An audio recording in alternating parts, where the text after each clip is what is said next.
It's the ABKC. It's the ABKC Podcast. With your hosts, AB and KC. We got a hell of a broadcast for you tonight, and these boys is ready to go. Reporting live from the 5. It's the AB and what is KC? Oh yeah, because today we have a special guest. We have East Atlanta Santa. Whoa. Hi, what it is? Hey, East Atlanta Santa. I was cracking. I don't have the mic on my face. I know.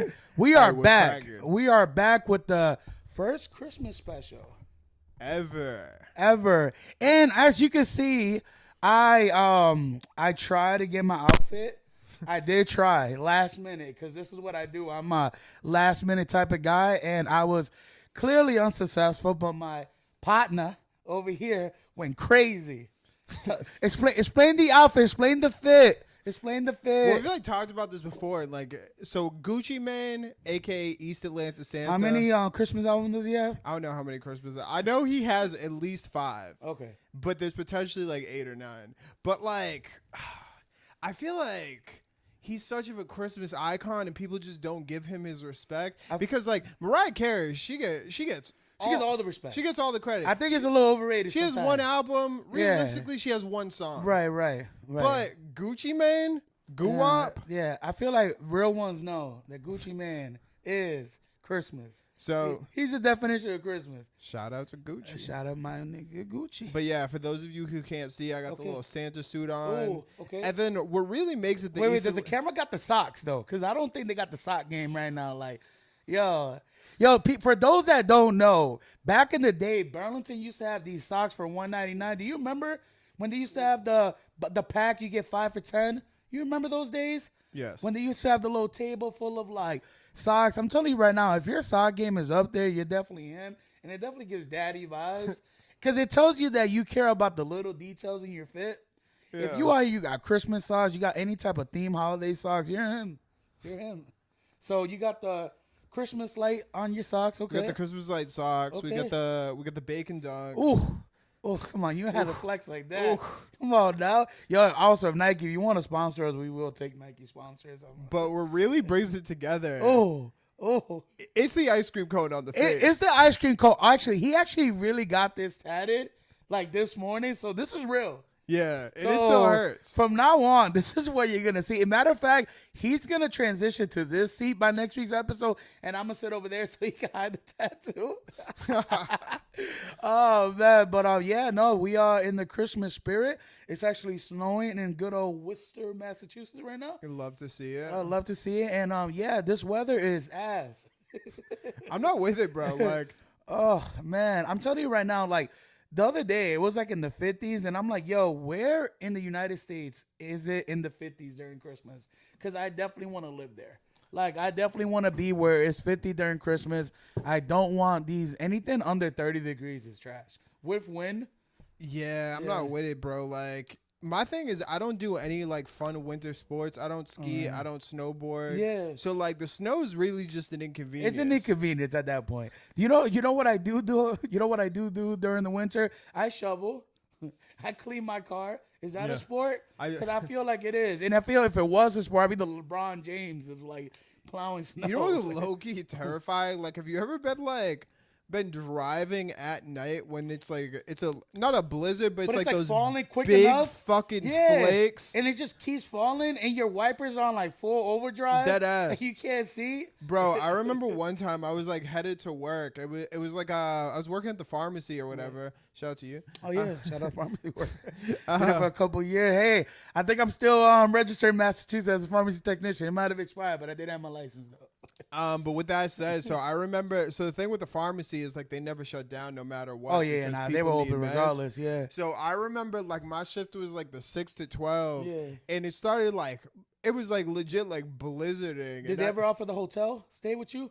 Nah. Because they offered it to us. So they didn't offer that to me, but the thing was, it started blizzarding like crazy on my way there. Yeah. So I remember the snow was falling faster than my windshield wipers could wipe it off. So legit, I could not see. Ended up missing the exit. Had to pull over on the side of the highway, like wipe my windshield wipers, and then like hope it didn't happen again before I could get there. You out here pulling Ace Ventura on the way to work? It was out here just like hanging out the window and shit. Like, dead ass terrifying. Nah, that is terrifying. There's nothing more terrifying than snow.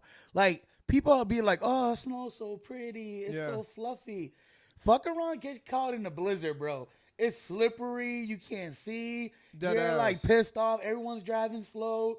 Like, it is trash. It is not a fun place to be. But you know where is a fun place to be? At the AB and KC podcast. Because we're here for a good time, not a long time, baby. But what do you want to talk about? What do you want to wing about? Because that's what we do here. Like, I'm saying, like, we just come off the dome, baby. Actually, I wanna talk about something. Did you hear? We're recording. No.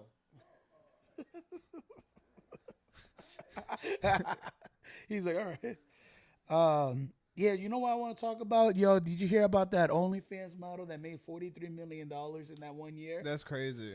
So crazy. She made $43 million. Obviously, it's been reported everywhere. I need to reevaluate my life. I'm telling you right now, you guys are lucky I'm not a female. Yeah. Because if I was a female, man, I'll be out here slinging. Like, yo, I'll tell you right now, I'll be out here selling ear picks, nose picks, lips picks, eyebrow picks, ass cheek picks. Like, I'm selling everything. I'm for sale, baby. I'm for sale. Like, I'm telling you right now, I'm like this close to shaving the legs, getting a manicure, and just stepping in some like mac and cheese. Bro, I don't think they're ready for them puppies, bro. Yo, I don't think they're ready for them puppies. Yo, you throw some paint on it? I'm just saying. Dog, I was laughing because we were having this conversation the other day about the post you made on your TikTok where you're like remodeling your Subaru. Yeah. And this motherfucker over here was blurring out his feet throughout the videos. Yo, you're such a tease. Yo, you're such a tease, bro. You never know who's watching. You never know who's watching, bro. That'd be yo. Imagine if you would have posted that video and like somehow someone would have screenshot it. I'm like, yo, that's just weird at this point. Like, well, what I'm doing is I'm building hype right now. I see what you're saying. Because eventually it's going to drop. You're like the McRib. Every time it comes back out, you built up the hype, and then you have it, and then it's just like, fuck, it's just a McRib. People pull up and they're like, I don't think I've ever had a McRib. Yeah. I guess I'll get a McRib. Yeah, and then they have it, and they're like, have you ever had the McRib? I've never had the McRib in my life. Never. I had it once. I had it once, and it was like the meat's like the quality of like deer ankles. Nah, it's like Actually, McDonald's, you guys want to sponsor us? We will take McDonald's as sponsors, but but it's like the quality of like school lunch, like Salisbury steak. I don't know if you remember that. Of course I remember. It was like that, but it was also like just way too much sauce to the point where like it's not eatable. Yeah, it's like mad barbecue sauce, right? Yeah, it's trash, and it's not even like real barbecue sauce. It's trash. Yo, speaking of sauces. What's your favorite sauce from McDonald's? My favorite? That's a great question. So, the sweet and sour, I fuck with the sweet and sour, but it's a little bit too sweet. Get it? And sour. But if I had to pick, if you had a gun in my head, East Atlanta Santa, I would just go with the ranch. I like the ranch or the tangy barbecue. Give me the tank because it's a little tangy. Give me the tangy barbecue or give me the ranch. I'm going to go with those two. I'm going with the sweet and sour. Here's the thing. Nobody has sweet and sour. Like I don't that know, type, yeah. I don't know what they're doing over at McDonald's, but they're the only one with that sweet and sour That sweet and sour is thick. They got to start. Yo, have you seen how thick it is? You get the sweet and sour sauce from Wendy's, and it's like light. It's like watery. Yeah. You get the one from McDonald's, and that bad boy. They got to bottle it. I swear to God, if they bottle it, there'll be lines. Oh, nah. It's like the Chick-fil-A sauce. Chick-fil-A sauce is crazy. They sell the Chick-fil-A sauce now these days, but now McDonald's be on some shit. I'm pretty sure McDonald's like, have you ever had their Sprite? Like, that shit is crispy, bro. The Sprite from McDonald's, someone posted a photos. It was like a viral meme, and they were like, look at the electricity. Yeah. In the Sprite cup, like, that shit is so like carbonated, and it's like, dude, it's spicy as fuck. Like, it's super crispy. Like, nah, I heard Benjamin Franklin put a key on the end of his string and put it in the Sprite, and he got shot. Sprite? I believe it, bro. I No, feel like Flash gets his powers from Sprite. I don't know like, if this is true, but I McDonald's heard Sprite. McDonald's, one, they have bigger straws, which makes it taste better. Okay. But number two, I heard they do double syrup on the Coke. Yeah, I've never been to McDonald's and the Their Coke soda's been smacks. flat. It's never been flat. Their Coke smacks. Yo, it is potent. It is potent. It's like going to Colombia and just getting cocaine from Colombia, like from the cocoa trees. Like I'm telling you right now, it is pure. It is that Narcos. It is that fucking Pablo Escobar of like sodas. I'm telling you right now, this shit is like potent as fuck. But yeah, shout out to McDonald's, man. They be on some shit. But to be honest, like I'm not gonna lie, I had my Wendy's phase.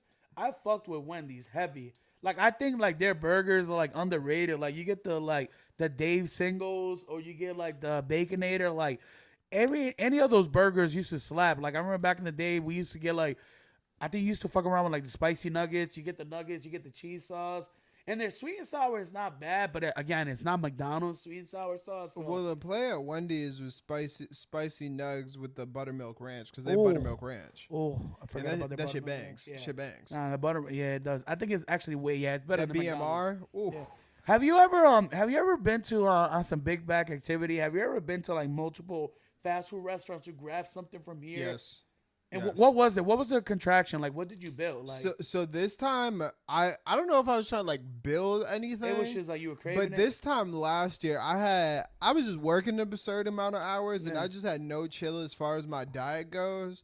But I remember I would pull up on Lincoln Street. I pulled up to McDonald's. I'd get 2 double cheeseburgers and a large fry, and then I'd pull over to Taco Bell. Oh shit! And then I would get a chicken quesadilla and maybe a what is it? What's the one where you have the soft one with the hard shell inside? Oh, of the it? Crunchwrap Supreme. Baby. Yeah, Come on yeah. now. Come on now. That was my shit. Yeah, Crunchwrap Supreme was lit. It was a little on the pricey side, But if you want like a fire, like make your own meal, yeah. what you do is you get a chicken quesadilla or beef, goat chicken. Okay. And then what you do is you get 2 Doritos Locos Tacos. Ooh. You ask them not to cut the chicken quesadilla. Okay. They don't cut it, so it's just one piece. one big tortilla, then right? you slide the cheesy the Doritos The Locos Tacos Yeah. inside of the quesadilla. Yeah. Banger. Oh shit. It's ignorant. Yo, Taco Bell, if you steal this idea, we want like 25% because we just came up with that. Nah, I think the craziest shit I've done, I don't know if I've ever been to multiple spots. I've been to multiple spots, but not like intentionally. But what I've done in Chick-fil-A is I'll grab the mac and cheese and then I'll grab some of their like Polynesian sauce. Yeah. And I'll mix that with the mac and cheese. I'll put some waffle fries. I'll mix that in there. And then I get like their chicken bites. And I just do like a bowl. Bro, that shit smacks. Like any mac and cheese with Polynesian sauce, fucking, you throw the waffle fries in there. You got like the KFC. They're not even chicken nuggets. They're like those little fucking chicken bites or whatever.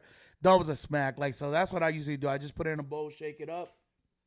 Good to go, bro. I tell all my hoes, Shake it up. My pleasure. Because every time I go to Chick-fil-A, bro, I swear to God, like, their customer service, I feel like their customer service low-key fell off because I feel like they're at a point now where they already established so much good customer service that even if you have a bad experience at Chick-fil-A, you're going back. But I feel like if you go to certain restaurants where you have a bad experience, like, again, McDonald's, if you want to sponsor us, go ahead and sponsor us. But there's been times that I've been to McDonald's and I'm at a point when I'm going to pay at the window. And they're like, can you pull up to the next window? And there's nothing more scarier than pulling up to the next window because there's no one there.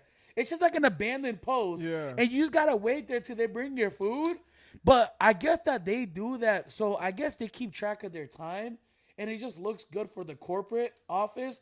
So it's pretty much based on if you're waiting, it's bad like an audit for them, how quickly they're giving you your food. But if you move forward, it kind of, the timer or whatever, it makes it seem like they gave you your food on time. Does that make sense? It does. So that's what I heard. Like I heard it's all based on, surveys. So they pretty much try to reach their quota where they're delivering you the food at a proper time. So they don't, when you're waiting on the side or when they tell you to pull up outside, like to the curbside pickup, it doesn't count against their time. It's weird. So it's kind of like a scam if you really think about it. So next time I'm there, when they tell me to pull up, I'm gonna be like, nah, you pull up. I'm staying right here. I was like, I know what you guys got going on, McDonald's. Like, fuck that. Give me my food, bro. But that's what I heard. Yeah, my boy was telling me something about that. Supposedly, and I don't know if this is true, and if it's false, you guys could come at me. But I heard supposedly the reason why they make you move up and they're getting to the other person. So when they're scanning your card, like the transaction is keeping track of the time. So it's like a fast paced like flow compared to like if they just have you wait there for your food after you pay, it's backlogging the Yeah, I get what you're saying. yeah. So they get like graded on like the average time it takes to like average serve. time per unit. Yeah. So it's kind of like when I used to do cashier at Stop and Shop. This is a fun trick for all my cashier friends out there.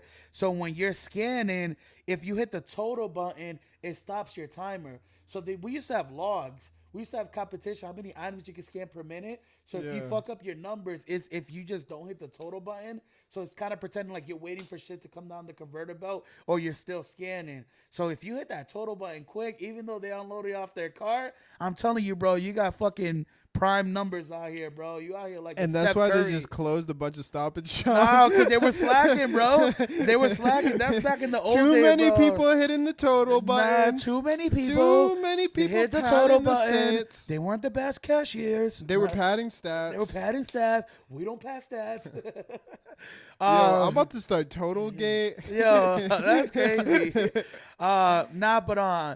Going back to the OnlyFans check. Nah, I'm just kidding. But yo, 2025 is about to be a fucking crazy year. So for all my sneaker Wait, what's friends the out story there- with the OnlyFans check? Oh yeah, so anyway, so she made $43 million according to like all her reports and shit like that. And supposedly, according to her, I don't know if she's true or not. Only one way we could tell is that she's a virgin. And according to her post, she has no nudes. All her photos, she has lingerie and she has clothes on, like she has provocative clothing. Yeah. But she has no nudes.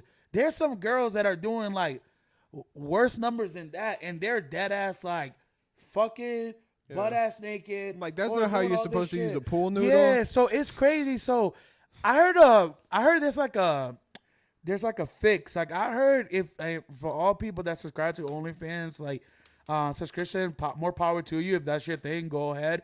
I personally can't do it, but I know that You there's could people. do it. I believe in you. Nah, I just can't. I just don't have it in me.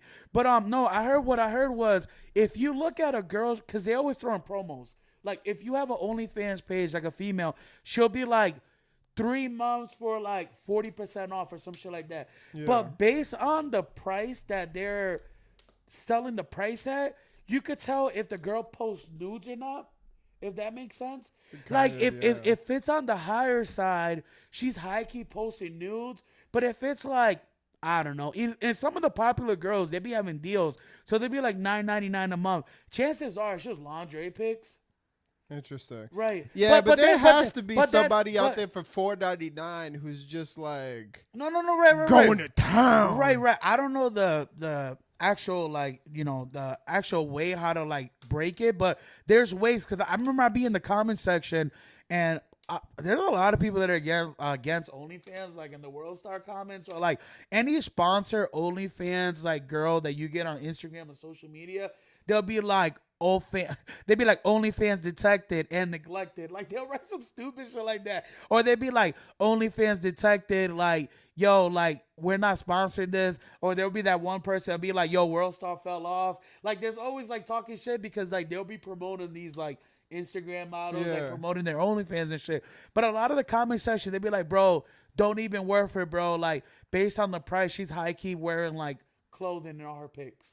Like, I don't know what the schematics are, but there is a way to find out.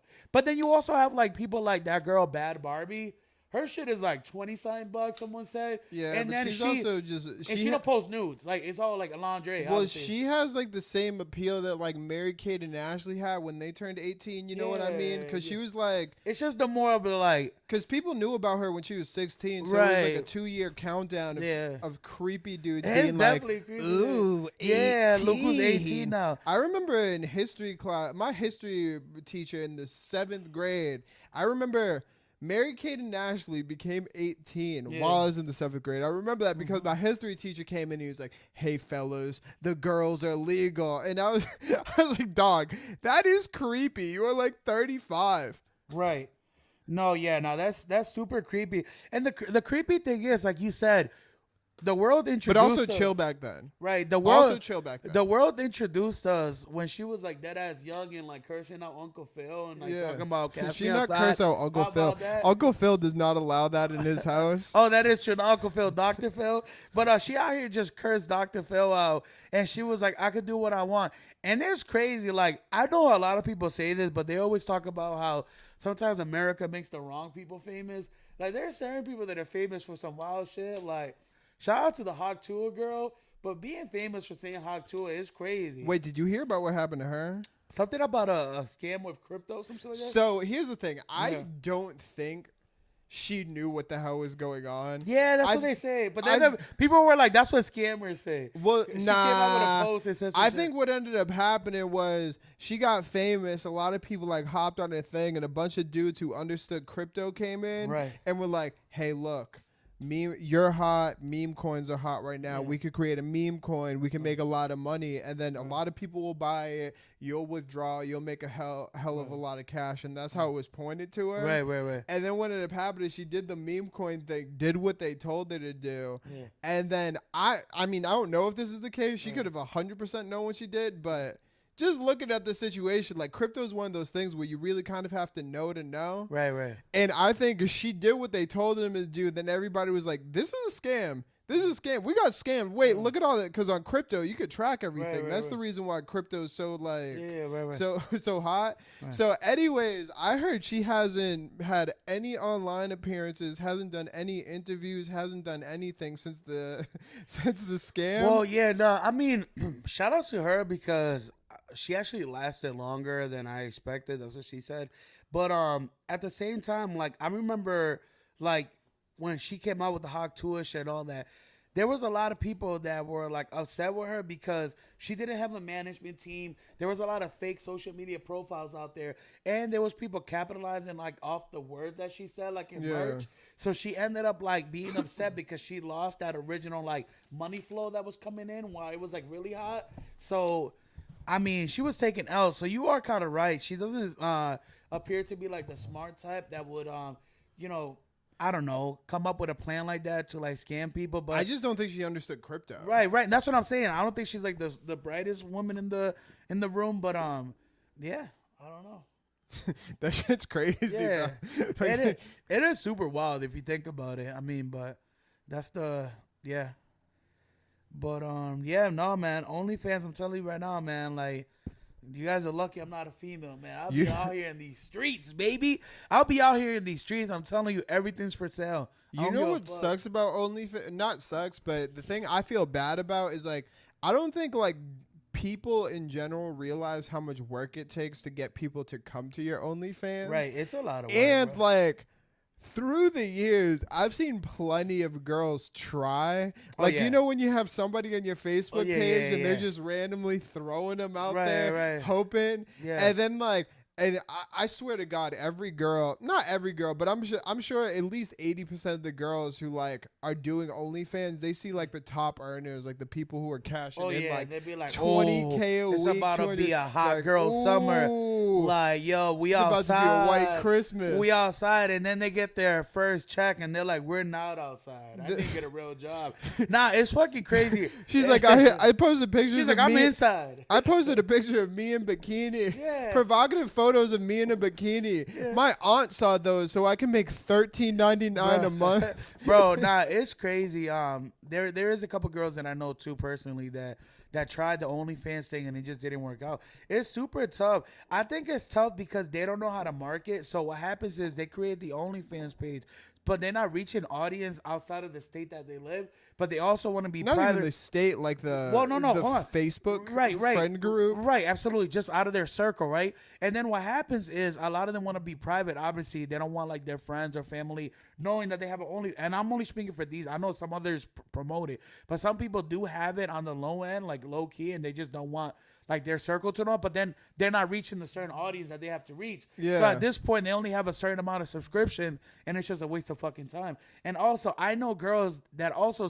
successful. Like they're not like obviously $43 million successful, but they're making enough decent like passive income where they're investing money into it. They have a menu. They have like requests. They do like text messages, phone call, FaceTime, Snapchat. Like they have other shit where they could have loopholes where they can make some extra cash on the side. But yeah, nah, it's crazy, man. But what it goes to tell you is that there is money in the genre. Like there's money. Like I mean, obviously anything provocative, sex, porn, everything has always been popular. And the crazy thing is paying for a subscription knowing that porn is free. And it's just a curiosity factor. Like, I get it. Some people just have certain fetishes. Some people just want to see certain people naked or, like, masturbating, whatever the case may be. But at the same time, it's like, in order for you to get a subscription, in order for you to make $43 million, it's fucking nuts if you think about it. Like, $43 million is nuts, bro. Like, well, I think the play, like, if you are just thinking of going OnlyFans, and this is somebody who's never built an OnlyFans page, but step one is be hot. Right. Like, and then step two, like if I was a chick who was like legitimately trying to get like OnlyFans followers, right. I would pick up a hobby that guys typically are into, Like playing video games. Playing video games. Yeah, play video games in your laundry. basketball. Yeah, like not even that. but there's like, a girl, like she's legit a barber and she's on social media, and I promise you, she probably doesn't give the best haircuts, but she's like super thick. I think she's like Colombian, and she has an OnlyFans, and her videos of just her cutting people, random guys, and in the comment section they'd be like, "Yo, that's the guy's fourth haircut this week." Like he's just going there for her, like, you know what I mean? Like, well, it's like that, but it's also like, I don't know. There's a million things like rock climbing, golf. Like there's so many things. Like if you just like did one of those, you would end up like getting the thing. Then you just throw your OnlyFans link in the, and you make all of your content around that while you being hot. Yeah. People check your like Facebook. Oh no, 100%. Because if you see a hot girl doing something, you immediately click it's her usually profile. usually gym creators, gym content creators. Yeah. Like a lot of them, they go to the gym and they actually like have an active lifestyle and they actually do really well and they post positive shit, but they also throw it out there like, also check the link. Like check the link. And it's just like them, like, you know what I'm saying? Like after their workout or some shit and just like soaked in water and wet and all the juices, like she was like this is like cooking ham on Christmas. That shit's full of juice, baby. There's this one girl, I don't follow her, but she definitely like pops up on my shit all the time. And she's not like particularly hot, Right. but she's also actively promoting her OnlyFans. Yeah. But it's just like her being kind of funny, her being like super sexual, and just like It's like the right combination. yeah, exactly. Yeah, and she's not like super hot, but I could Right. guarantee she's probably like a top 1% earner. Oh yeah, nah, for sure. There's and I get it that you have to be hot, but I don't even think you have to be that hot because I feel like there's a audience for everyone. Like if you on the plus size, if you're a plus size female, like some people like the tortas. Like some people like the tortas and they like the plus size woman. And then if you're like on the skinny side, like kind of like golf or whatever, some people are into that. Like, but if you're right, if you want to be like a top earner, top 1%, whatever, you have to have the right combination of things. But there's also like an audience for everything. Like I've seen some chicks that are like not the best looking and they tell me all the time, like I make decent money, like on OnlyFans and shit, you know, no names, but we would promote you, but we don't give free sponsors, baby. We should start like one of those podcasts where We should just start a podcast where we just interview OnlyFans girls. I'm like, Yeah. It turns into the plastic couch in this bitch. Chill out, fam. Chill out. Yeah. So I was talking about 2025. Yo, 2025. I'm telling you right now, it's just coming with a bang. It's coming with a bang, and it's not even about the Jordans. We talked about the Jordans that are coming out. It's not the Jordans. We're not talking about the Jordans. It's talking about the snack wrap. The snack wrap is back, baby. It is fucking back. They confirmed that McDonald's is bringing back the motherfucking snack wrap after how many years? I would say like after like 8 years, 6 years, 5 years. The snack wrap was like the best thing ever. Like then they started fucking around with that premium shit. They did the premium snack wrap. They used to come in a cardboard box. I was like, all right. And that's where they fell off, bro. That's when they fucking fell off. Like, dog, I remember I got a snack wrap and it came in one of those ring boxes. I was like, come on, son. That shit's crazy. Nah, snack wraps like, are why crazy, are these bro. pickles glistening? And it's like one of those things that it's not obviously the healthiest for you, but you felt that it was healthier because they came like in a wrap and they had like lettuce and tomato. You're like, oh, this is healthy. But it like, also wasn't like you weren't just eating full blown McDonald's. You were just having a little snack. just a little snack wrap. It's just a little snack wrap on the to-go box. Just a little snack wrap. But yeah, no, snack wraps are fire. I remember Wendy's used to have a wrap for a while. They had like the honey mustard ones. You could get grilled the home style. Those were fire for a little bit too. But then they started fucking around with that other shit. Started making Krabby Patties and shit, and they just fucked everything up. The Krabby Patty was high key just a normal burger. Yeah, it was hype, bro. I heard like they didn't even put like sesame meat on the buns. Like that was the whole like part of the Krabby Patty. Like it didn't even look like a fucking Krabby Patty. It looked like a Krabby Patty from the Chum Bucket. It was just like a Dave's original. Like at least put like pineapple on it. Right, or and then I heard something, like you the know what I secret mean? sauce wasn't even like good. It was like a burger sauce, some shit. Yeah. Yeah, trash. They had like the little like pineapple like frosty or whatever, but Yeah, I I don't know. got it. I wasn't. You like it, the pineapple? I don't know. just it just wasn't notable. Like Yeah. if somebody gave me that versus normal Wendy's, I wouldn't be like, oh, is this like a special or something? Yeah. You know what I mean? Opposed to like if you gave me like a Yeah. McRib, I'd be like, oh. I think the problem is when you say the word Krabby Patty, you're already at a disadvantage, bro. Like anyone that has watched SpongeBob knows that the Krabby Patty, it's like the ultimate prize. Yeah. Like Plankton, literally, how many times has he risked his life just for the formula? Like I'm telling you right now, and you know Mr. Krabs' stingy ass, he knows that Krabby Patty's good. Like there's been episodes of Squidward eating like a whole freezer of Krabby Patties. Like Patrick loves Krabby Patty. I don't think there's anyone in Bikini Bottom that's ever been to the Mr. Krabs like restaurant and be like, you know what, like this Krabby Patties ain't it. They're not good.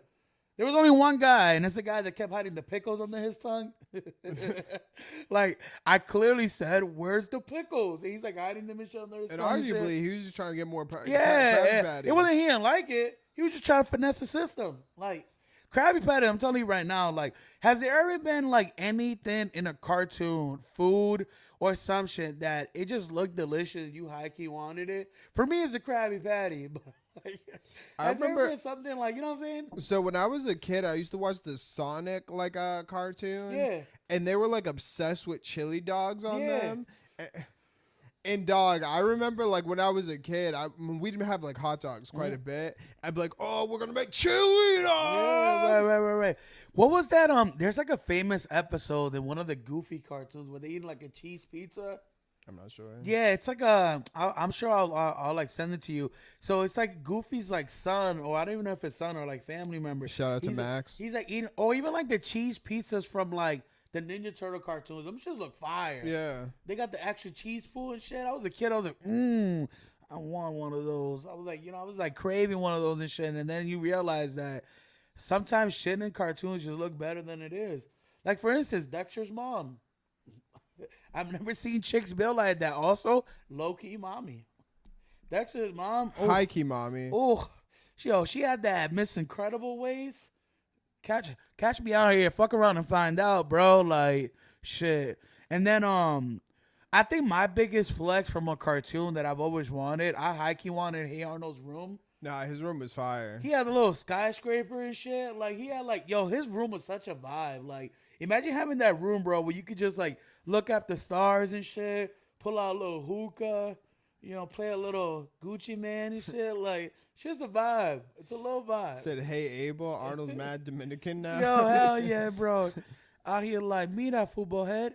That shit's crazy. But I think the Hey Arnold room was, I think that was like the ultimate prize. I think Well, everyone the thing wanted about that the shit. Hey Arnold room that didn't make sense is he was high key living in a boarding home. You know what I mean? Yeah. Like everyone, like when you start That to shit was like a shelter, low key. it high key Yeah, was a they shelter. were sharing like common areas and shit, and they had that cheap uncle. What was it? Everyone there was Oscar? None of them were Oscar was related. that cheap. None of them were related. They had Yeah. like a shared common space. Yeah. All of them were like high key They had broke. an Asian lady, right? Asian lady, a black guy. There was that. There was definitely Oscar, his wife. They were always Yeah. complaining. There was the short dude, little Danny Yeah, DeVito dude who did he was like hairy and construction. shit. Yeah. And then like in all of this, you just have like the dopest bedroom of all Right. time.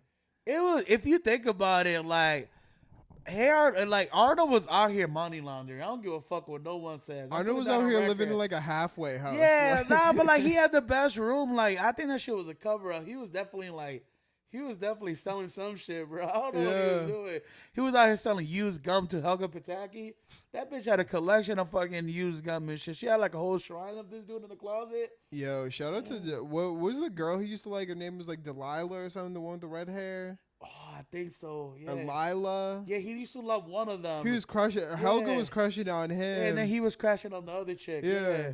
But I tell you right now, bro, give me a Helga Pataki. Someone that's obsessed with me. Ooh. Nah, Helga. Yo, Helga Pataki is one of those chicks. She would hold it down. Helga would grow up to be a freak. Yeah. Certified freak, bro. She high key had daddy issues. Bro, high key. She was out here like collecting your gum, bro. She was doing a little nasty thing for a little piece of change. Like, I'm telling you right now, dog.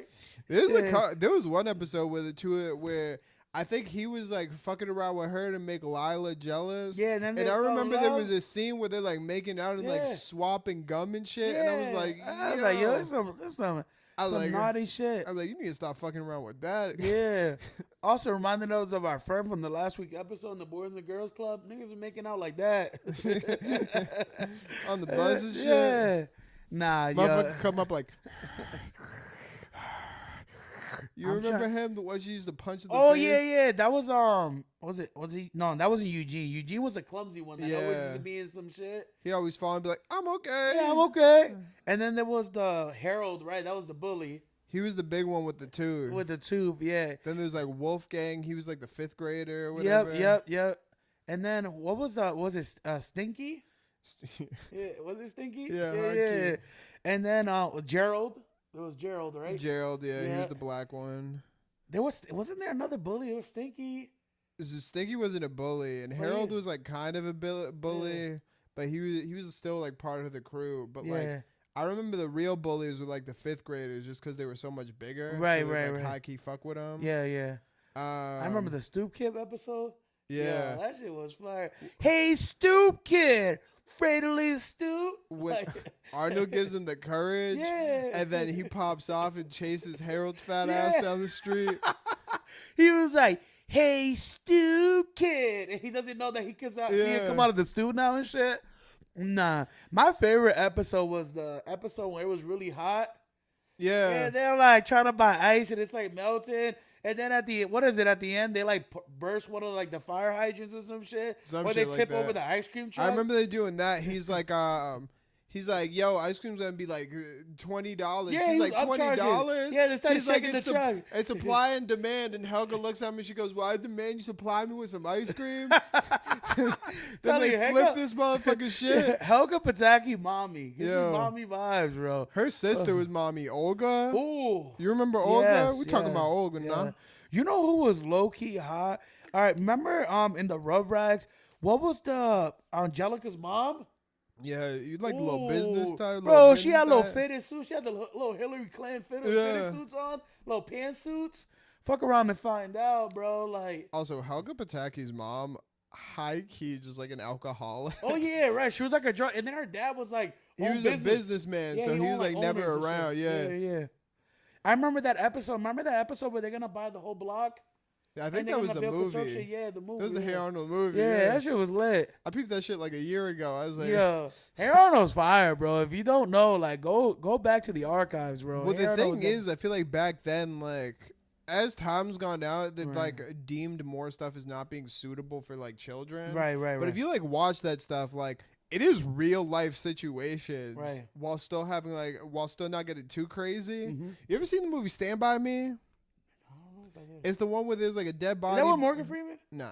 They're like kids. Oh, that's Lean on Me. There's kids, but there's like a dead body like on the train track. So the whole movie they're walking to do it. Yeah. But there's a scene at the beginning where they're like introducing them, and it's like an '80s movie. Yeah. So it's like introducing them all, and they're just like smoking cigarettes. Oh yeah, I remember. He's like, I did see that. He's like, you guys want to see a dead body? Is that like the famous quote? It is, yeah. But anyways, they're smoking cigarettes and they're introducing everybody, and it gets to this one kid, and they're like, "This is Pee-wee," It's like his dad gets drunk and beats him low key, and that's Yeah. how he got that scar on his face. Yo, it was crazy. And then they just move on like nothing happened. Yeah, well, it was like Sandlot too. Like a lot of these old kids Yeah. movies, like they were already being perverted and shit. Remember, like the dude when he was like pretending he was like drowning, so he kissed the lifeguard. Like shit like that, they don't make shit like that no more. Well, I feel like the thing is like it was so much like more relatable, which is Yeah. why you had like cult like classics. Right. Now I feel like with kids shows, they try to like overproduce them to a point where like unless you have like the perfect life, Right. like it's not. There's no like sense of just like, oh, I could be a part of this. You know what I mean? 100%. Nah, I definitely agree with that. Even like Saved by the Bell, they were like mad like mischievous and shit, and they Oh, were yeah. high key like there was an episode where Jesse Spano gets hooked on like Adderall. Yeah. Oh yeah, nah. There was definitely shit like that. Even like Boy Meets World, like Jesse, Yeah, like, he was dealing with some shit. Like he was living like in a trailer home and shit. that Like, boy that boy had a always meeting hardship. world. Yeah, he had hardship. Also, Jesse, daddy, he had daddy vibes. Like he was out here wearing a leather jacket in high school. Like he was him. mean His dad was Sean? like, is it Sean? I think so. Yeah. Yeah, I think it was Sean. Who the fuck is Jesse? I don't know. Jesse's girl. Yo, Waking up, I know woman like that, like Jesse's girl. Well, one thing that is like low key funny. So I remember back in the day, like barely legal just turned 18 is a thing. Right. You know what I mean? Right. Like I remember. Super bad. The whole concept of the movie is like him trying to like buy alcohol. You know what I'm saying? As an underage person. Well, not Yeah. even that, but Yeah. like society as a whole would be like, yo, those are hot ass teenagers. Yeah. Like if there's this one movie, it's called Fast Times at Ridgemont High. Okay. And I remember all the time, like VH1 would have these like hottest girls in movies. Yeah. And like, there's one scene where the dude's having like a fantasy, Right. and like the girl basically comes out of the pool naked, but she's a high schooler. So Yeah. like. Back in the day, it was Yeah. just like perfectly fine to be like, It's oh, just she's- weird. yeah, you know what I It's just mean? bad weird, bro. Nah, I get what you said. It was definitely different times, bro. Or like I remember, granted, I was so I remember when I first started watching like porn or whatever. yeah. I was 14, so like I was into barely legal, but they were also like the girls were my age. Yeah. You know what I mean? Yeah. So it wasn't that far of a leap. Nah, I get what you said, bro. I'm with you, bro. I get it. Or like Nah. there's an episode of Curb Your Enthusiasm where Yeah. they're excited because they have like college girls gone wild. Right. It's just weird. Like I don't know. At some point, like within the last like 20 years, they were like, you know, that's creepy. I right? mean, I could tell you why at some point. It was just because there was a lot I of know illegal shit going on. You know what I'm saying? There's obviously there. If you go back in history, there was people that were dating like younger girls, like at an older age. Like a lot of these celebrities or whatever, they were like grooming these chicks at a young age, at 16, 15, 17 years old. And these guys are like in their 30s and shit, and they were just dating. But it was like no one batted an eye because it was just the norm. Because it was producing movies. It was like, okay, it's like, she's old enough, whatever. But now it's just like, sir, she's just turned 21. And you're like, motherfucker, I'm 25. Like, you know what I'm saying? Like, it's just, it's a different time for sure that we live in. But I couldn't even imagine talking to a 21-year-old right now. oh though. my God, dude. I went out. Dude, I was out last night. Like, I don't know how I'm doing this podcast episode, by the way. I do it for y'all. But I'm running on like 2 hours of sleep right now. And my ass got home at 5 a.m. because you know what? I went to Two Chefs. Shout out to Two Chefs. If you don't know, now you know. They're in Worcester. 50-cent wings, bro. After 8 o'clock. You can't go wrong. 50-cent wings. Give me 12 wings. Give me a Diet Pepsi. Under $10 with the tip. We're looking at $12. They have really good wings. They too, got really for good wings. 50 Their cents. wings are wet. Oh, got that wet. Yeah, I'm telling you right now, get the garlic palm. The garlic palm was fire. They kind of gave me buffalo wings by accident. I don't do spice for those that know me. I tried one of the buffalo flats. I was like, yo, these ain't even that spicy. They were pretty good. But I had the garlic palm and I had the golden barbecue, blue cheese and ranch. We double dip. We don't give a fuck. Anyways, I was there, met up with a female friend. She came up with her female friend. And we were like, hey, let's go to Cafe Neo after this. And I was like drinking nothing but sodas at that time, like Diet Cokes. I wasn't even drinking yet. Yeah. But they had like a couple martinis, so they were kind of like feeling nice. And they were like, let's go to Cafe Neo. So we go to Cafe Neo.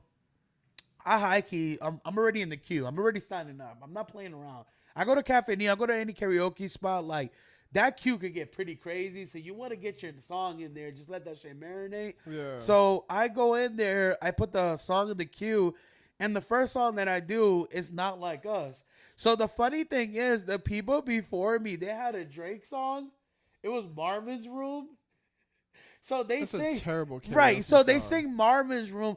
They kind of had the people like bump into it. It was like a bunch of younger demographics. So that's what I'm trying to get into. Like going back to like the 21-year-old shit.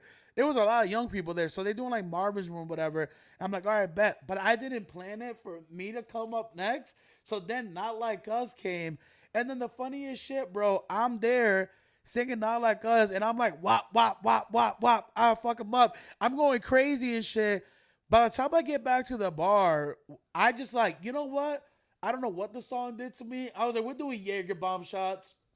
So these girls are like, ew, what is that? I'm like, bro, you got to try it. It's like the best things is like sliced bread. Also thinking about KC, the Jaeger bomb days. So I go, boom, we do a Jaeger bomb shot. I'm like, yo, you guys trying to do another one? Boom, bam. I'm like, Emerald and shit. We do another one. I'm like, yo, green tea shots, bam. So we end up doing 9 shots. I get my bill. This shit is $85. I'm like, yeah, that's enough shots for today.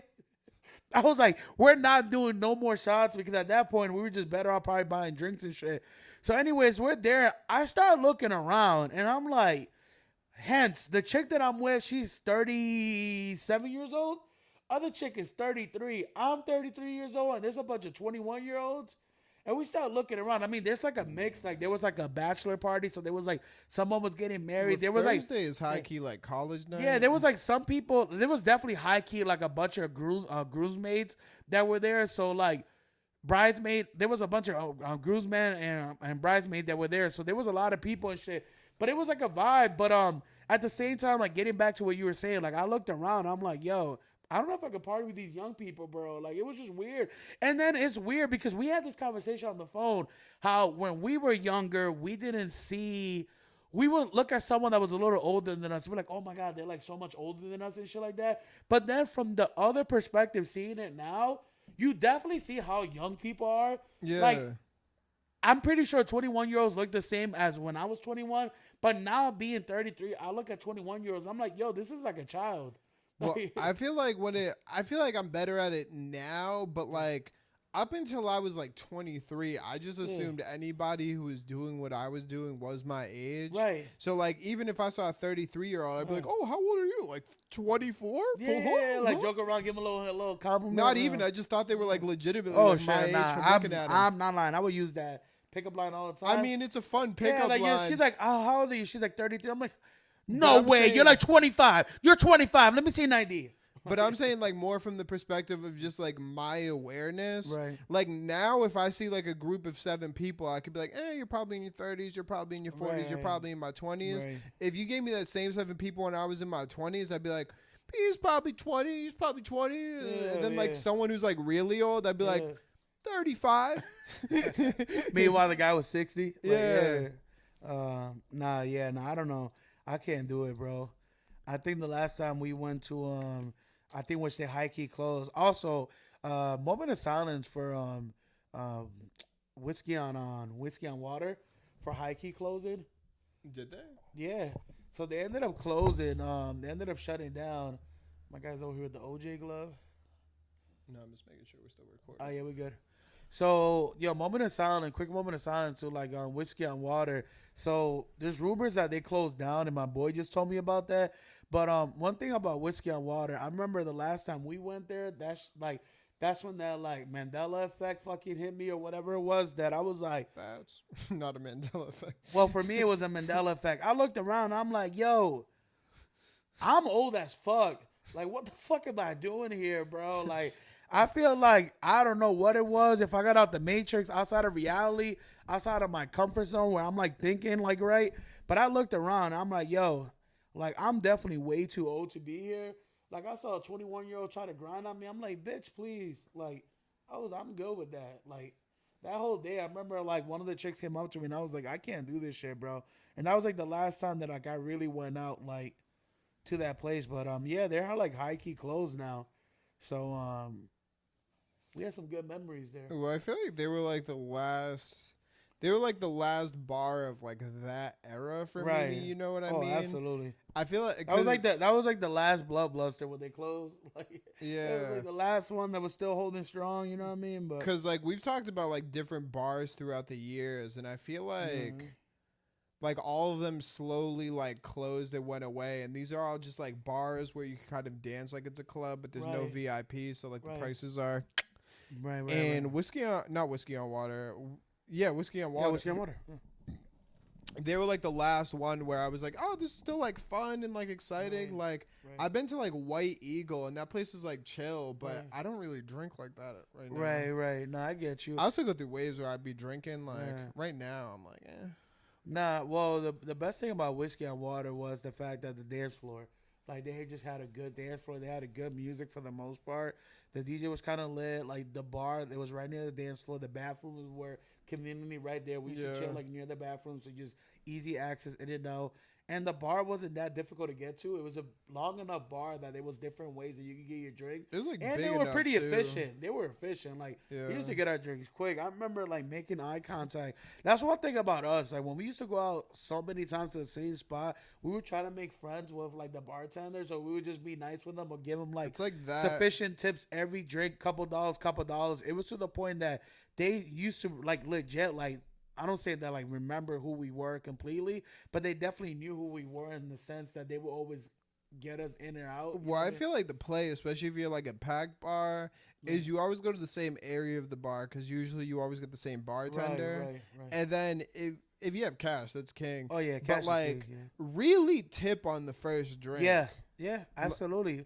It's the first impression. You want to get that first impression in, just so they know. Like, or if not, if you're being cheap, you're gonna be waiting there all night, and most of your nights is gonna be you at the bar waiting for a drink. Yeah. And now you're missing out on great music, great dance music. I don't know if this works for everybody, but like I used to be like pretty good at getting a bartender, and the name of the game is just like not like overstepping, but just like leaning, have your car like ready to go. You know what I mean? Yeah, like, you can't because the bar is like their sanctuary. Like you can't go over the top. You know what I'm saying? You don't want to break. But like have your hand on the bar, like have them see your card and shit. It's like, hey, I'm here.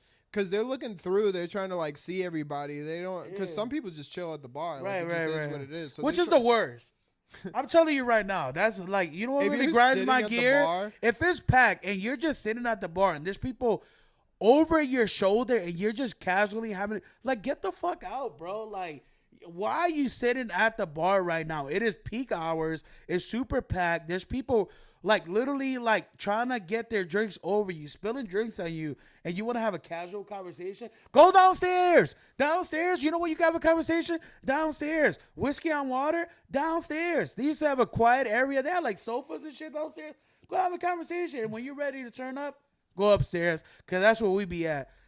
Biggest pet peeve, why are you chilling at the bar? I understand if you kind of like, if you get there early enough, you kind of like post it up at the bar. But when it gets to the point that it's way too packed where people can't get their drinks, you have no business standing here at the bar. Just standing there talking. Especially if you're not ordering more drinks. If you're just chilling, yeah, babysitting a beer, fuck out of here, fucking bro. up everybody's like, who flow. do you think you are? Who do you think you are? Yeah. Piss me off. No, shit's trash. Yeah. But, yeah. So, how does it feel being a Santa? It's daddy. It's daddy for sure. Honestly, it's definitely daddy vibes. The Santa is definitely daddy vibes. And this is all custom made, by the way. Like, he got the shit tailored. I don't know if you can peep the legs. Yeah, peep the legs. Them shit is tailored. I was for a 3/4 cut. My guy stole this from a jockey. Like, he got this in the baby gap. Yo, nah, but I don't know, man. Like, what were you, if you were Santa, right? How do you feel about like the naughty and nice list? Like if you were like Ashley Santa, if you were good old Saint Nick in the North Pole, how do you feel about the naughty list? Are you keeping the naughty list? Are you taking out the naughty list? Like I feel like I would. What kind of list you're working with? I feel like I would outsource it because I just wouldn't feel appropriate like ranking dudes based off of naughtiness. Also, if you're calling a grown man naughty, not daddy. Bro. Yeah, not daddy. Sus. That's not daddy. You should not be calling any grown man naughty. Like, Yeah. ooh, you little I'd be like, naughty nice, thing. I guess. Yeah. And then but then the problem is that I would get in trouble for being sexist. Yeah. They'd be like, how come you call her naughty and not me? And then you would get canceled. I'm like, it's just weird. Yeah. I'm just uncomfortable. You're like, you're just not nice. He's like, yeah, but I'm kind of naughty. You know what I'm saying? Like, it's crazy. I'm like, I didn't want this. I was like, I just started growing the beard 1 year. all right, let's do this. Let's do it. Let's run a quick game here. I'm gonna give you a list of people, only 5 people, and you tell me if they're on the naughty list or on the nice list. You don't gotta say the word naughty. Just say N for naughty and Y for N for naughty and I would say naughty or nice. It's fine. naughty. You don't say naughty. I just didn't want to put pressure on you. This is a lot. It's your first day at Santa, East Atlanta Santa, Yeah. which is a different Santa. So we're coming here with cold facts and we're coming here with no filter. This Santa don't give a fuck.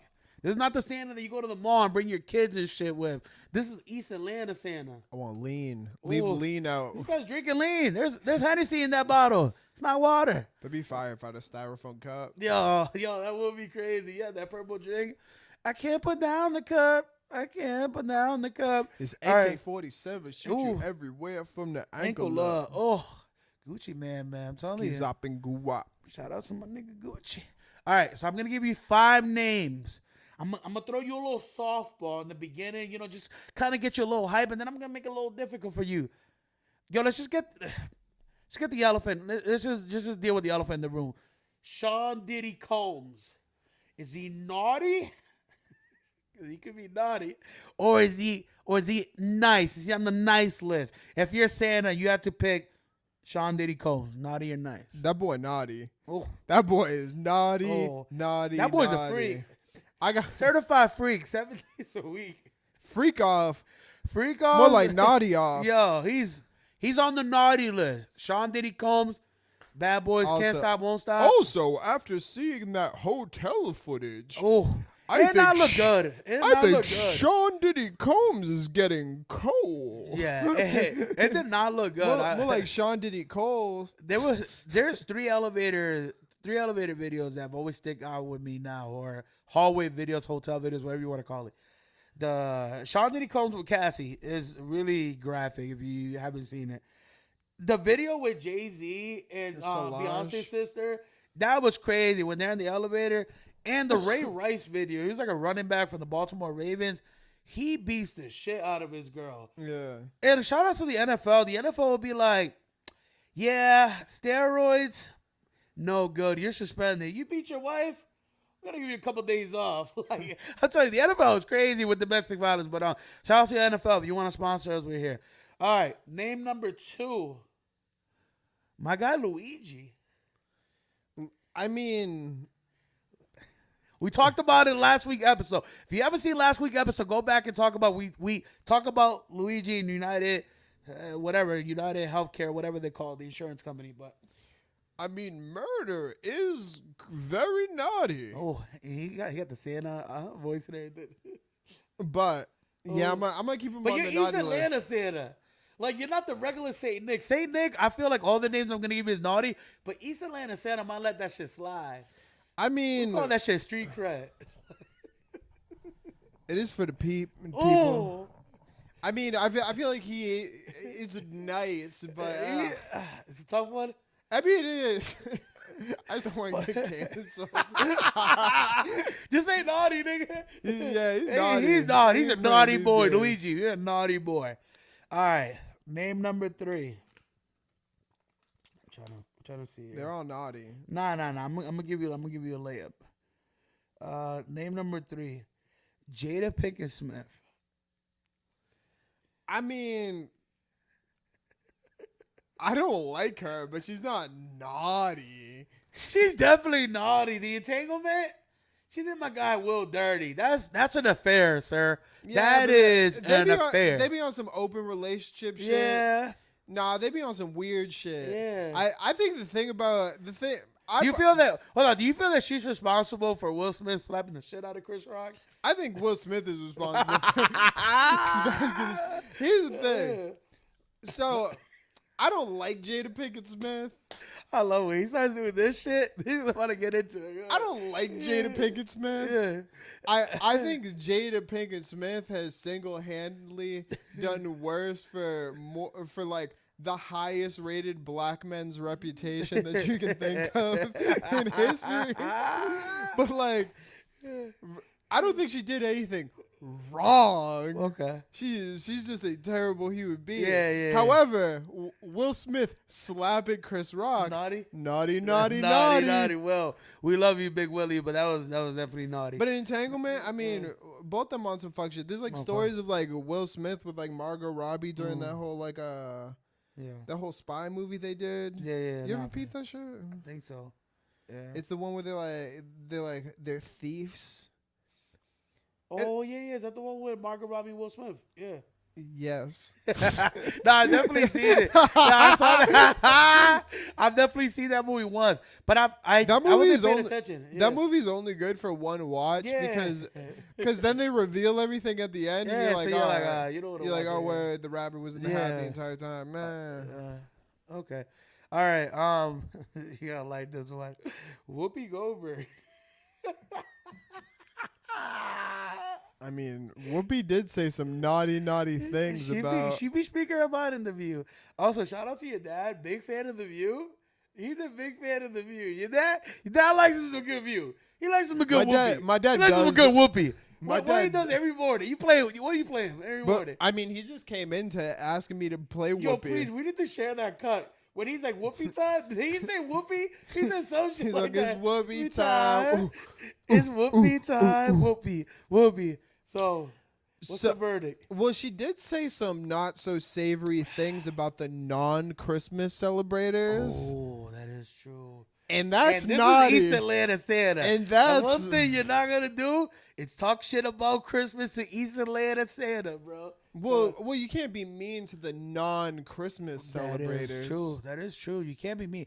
You got to treat them all with respect. Not everybody gets to celebrate Christmas. Not everyone can drink some purple drink on Christmas. So East Atlanta Santa, he has some purple drink, a little crawfish. Yeah, I feel like she got a little too excited with holiday cheer. Oh. And that's naughty. Also, what is your talking about the cancel culture? What is your biggest thing? Are you like pro like saying Merry Christmas or Happy Holidays? Because we live in a world, unfortunately, where you gotta be conscious of how you say certain things. Like you can't like say Happy Thanksgiving anymore because you gotta say Happy Indigenous People Day or whatever it is. Like I don't think those are the same days. Oh, okay. Well, Columbus Day. Y'all talking about Columbus Day. Columbus Day. So you can't say Happy Columbus Day. You gotta say Happy Indigenous People Day.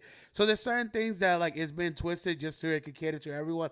How do you feel about the Happy Holidays and the Merry Christmas? Are you a Merry Christmas type of guy, or are you like Happy Holidays type of guy? I just say Happy Holidays because I ain't trying to get stuck. The biggest thing for me is 90% of my conversations are just me trying to avoid shit I don't want to talk about. Okay. You know what I mean? Yeah. So when I hit someone with a Happy Holidays, most people are like, Happy Holidays, Merry Christmas. Or you might get the smart ass like, Happy Holidays, come on, Merry Christmas. Yeah. But that's it. Okay. But I'm going Merry Christmas. Well, you hit someone with Merry Christmas, and then you like risk the whole Merry Christmas. Yeah, like people get like all up in it. I'm trying to avoid all that, so I just hit you with a. I respect that. I'm going with the Merry Christmas because in all the best Christmas anthem and bangers that I could think of, there's a couple that says Happy Holidays. Like I get it, but it's Merry Christmas, and I grew up on Merry Christmas, and I'll be damned if I'm going to erase my childhood, the way people used to say Merry Christmas for Happy Holidays, I'm not doing. I'm putting my foot down. We don't want to see it anymore. Yeah. Merry Christmas. Make Christmas great again. Yeah. Whoopi. I got you. Live on. So Whoopi's on the naughty list? I mean, you can't get too rambunctious about being able to celebrate Christmas. Okay. All right. Especially in Hollywood. How about Jonathan Mayers? The guy that played King that got canceled supposedly for hitting his white girlfriend. Wasn't he expunged from that? Yeah, he was like expunged, but now she dropped the charges. Supposedly there's rumors he might come back as King. Anyway, based on the on the news outlet. If he did it, naughty. Oh. But I heard he got dropped. So I'm saying I'm leaning towards nice. I don't know. Also, on a side note, we said some unsavory things about Jay-Z in the last podcast. which will also Jay-Z, we do apologize. Well, I don't Jay-Z apologize. is on the nice list. I was going based on the information that was provided. Jay-Z, you are an innocent man, and we would never judge someone for being guilty without having the facts. Some would say with Jay-Z, there is a reasonable doubt. Oof. Someone say you're not supposed to talk about people like that because he's Hov. Some will say he only has 98 problems. Yeah, but now shout out to Jay-Z, man. You're still the GOAT for now. I'm gonna still have my reservations because you just never know. You never know. You never know who's gonna be on that list. You never know who's coming out. No Diddy. You just don't know. So we're gonna wait it out and see. But right now, Jay-Z, is Jay-Z daddy right now? He's definitely on the nice list right now. He's not committed to daddy. That's a smart man. That's a smart man. That's a smart man. He's definitely eligible for the nice list. All right. I gotta throw you. Damn. Everyone's been naughty, I think, so far. I don't think you've had. I said Jay-Z was nice. I said no, but I didn't throw you Jay-Z. But I said Jada was technically nice. let me see. I'm trying to give you a good one. So I feel like if anything, Will Smith got to hold down a better household. What about Tom Hanks' son? Chet Hanks. What are your favorite characters? He's talking about the. Yo, is he on the naughty list or on the nice list? I mean, I'm just putting him on the nice list. he belongs on the naughty list, but that motherfucker is funny, bro. Yo, he's definitely that motherfucker is he's funny. He's different, bro. He don't give a fuck. He's so different from Tom Hanks. Like Tom Hanks, you can tell he's like this conservative guy. Like he just wants to make good music. He's like, you know what I'm saying? Like he seems like a really nice dude. And then you see his son. It's like he doesn't even look like he's related to Tom Hanks. Like It's crazy. Chet Hanks started White Boy Summer. Yeah. You remember that? Yeah. Like 2021. Also, Chet Hanks, he's like the Malibu. If you watch Malibu Most Wanted, he's the equivalent to that. He's like B-Rad. Yeah, he's definitely B-Rad. He'd be running around doing the Jamaican accent. Yeah. I heard he was on the Eric Andre show. Yeah. And like, you know, on that show, they'd be like fucking with the guests and stuff. Yeah. So I heard he was on there and he was like, y'all want to play? Let's play. So they had a dirt bike on stage. So he grabbed the dirt bike and started doing wheelies on stage. Oh, shit. And Eric Andre was like, yo, he's like, this boy was like wilding, whatever. And then that's crazy. If Eric Andre saying you wilding. But then they interviewed him and he was like, I don't know, they want to play, so I figured I'd go along. You know what I mean? Nah, because the thing about the Eric Andre show is if you go there like with that mindset where you're like, whatever foolery you guys got scheduled, let's just get ahead of it. It will fuck up what they're trying to do because that's their whole thing is catching you by surprise. Well, there's another one where you watch Atlanta? No. So that show's dope, but there's this one episode where they have it's basically this kid who's like raised by like a I think it's like a Trinidadian like nanny. Yeah. So and he has like white parents or whatever. Yeah. So anyways, they have to like go to the like funeral because the kid's so like close to him. Right. And it's a Trinidadian family. Everyone kind of has that like Jamaican sounding like accent, like sort of like patois, like whatever. Drake, like Drake's accent? So yes. OVO the Tang, East Side Tang. East Side Toronto. OVO Tang. So anyways, in the episode, Chet Hanks is in it doing the thing, but like he's playing like a character. Actually? He's playing like one of the kids that grew up and that was his nanny, but he's like still doing the accent and shit. Like he's down to like be made fun of. You know what I mean? Yeah. He's committed to it. Yeah. It's so crazy if you think about it. How they're like obviously that's his son. Like you would have never guessed that because Tom Hanks is like the complete opposite. Tom Hanks doesn't want any of that like publicity, bro. It's crazy. Yeah, so we got some naughty and yo, nice not for nothing. I want Chet Hanks in the new Little Mermaid. He should be the little lobster. Sebastian? Yo, you gotta kiss the girl under the sea head ass. That's crazy. Nice. So with Christmas, we talked about this, but what is one of the best things that you could get for Christmas? I know as we got older, we talked about like underwears and socks. If you give me a pack of socks, like I'm loving you forever. what are some of the things that you kind of look for as gifts as you get older that you will find it more beneficial for you than like just a random gift? Like, So for me, I have so many random fucking hobbies. Yeah. It changes each year. right. But like it's usually like What is something that someone could give you every year that you would never say no to, and you would just like be like, I actually need this. Like I don't know about every year because my shit's be changing, but this year it's high key tools. tools. Yeah. Yeah. Get some tools and shit. You kind of. High key. Yeah. It's just like shit that's like actually like useful. So Yeah. like if I find myself in a scenario, like Yeah. I can pull it out. Like this year, I'm like looking for like a leveler. Like there's like a it's like an oscillating like saw. and He's shit. being modest, guys. What he doesn't want to tell you is that he's high key renovating 2 apartments, and this guy is gonna be a 1-man handyman. He's out here on some like Tim Allen home improvement, Bob the Builder shit. He's being modest. He's self-teaching himself, and that's just who he's gonna be. Like he called me the other day. He was like, "Damn, you know what's crazy? Is these people that work these office jobs. It could never be me. Here I am, just working with my bare hands, ripping these carpets off the floor, and just painting and shit. It can never be me. Just chilling in an AC room in a nice heated room in your AC office." I'm like, Well, blue collar flexing is nice, and that's the thing. yeah. Here's the thing: once you become a blue collar worker, you can't relate. You sit at a desk, and it sounds nice. This motherfucker was borderline working for a union, and he was just fixing his upstairs apartments. Like, it was crazy. He's like, "Bro, I'm part of a union now." Nah, man. Some of our phone conversation, we be dying, bro. Like that shit when you started making fun of my gym. Yo, so he like high key switched from my gym to a different gym. So he's going to Uncaged Fitness, which I've heard a lot of nice things with Uncaged Fitness. They're great. I might consider like doing the relocation too because it's 24/7, and I'm gonna need that with my new schedule next year, my weight loss journey. But this mofo over here, he was like, "Yo, bro, like, you know, I was trying to support the YMCA, but." Then they started talking bad about the YMCA, and I couldn't help it anymore. Or he was just like, you know what we said about people that go to the Y? Bro, I was literally in tears, bro, because this motherfucker's only been there for a week. When he started saying that, I was It's been like, like 3 weeks. yeah, nah, but at the time of the conversation, it was kind of early up, but Well, here's the thing: me and the boys down at Uncaged. that's Fitness, crazy. Me and the boys, We call the YMCA caged fitness. that's crazy. That's crazy. And it's a nice gym for some. Yo, it anytime gets someone the says job it's a done. nice anything, that's so condescending. I think it like- gets the job done for some. Yeah. Hey, man, listen, man. But Uncaged Fitness, I definitely want to go check you guys out. I'm still at the Y vibe, but YMCA hours are trash.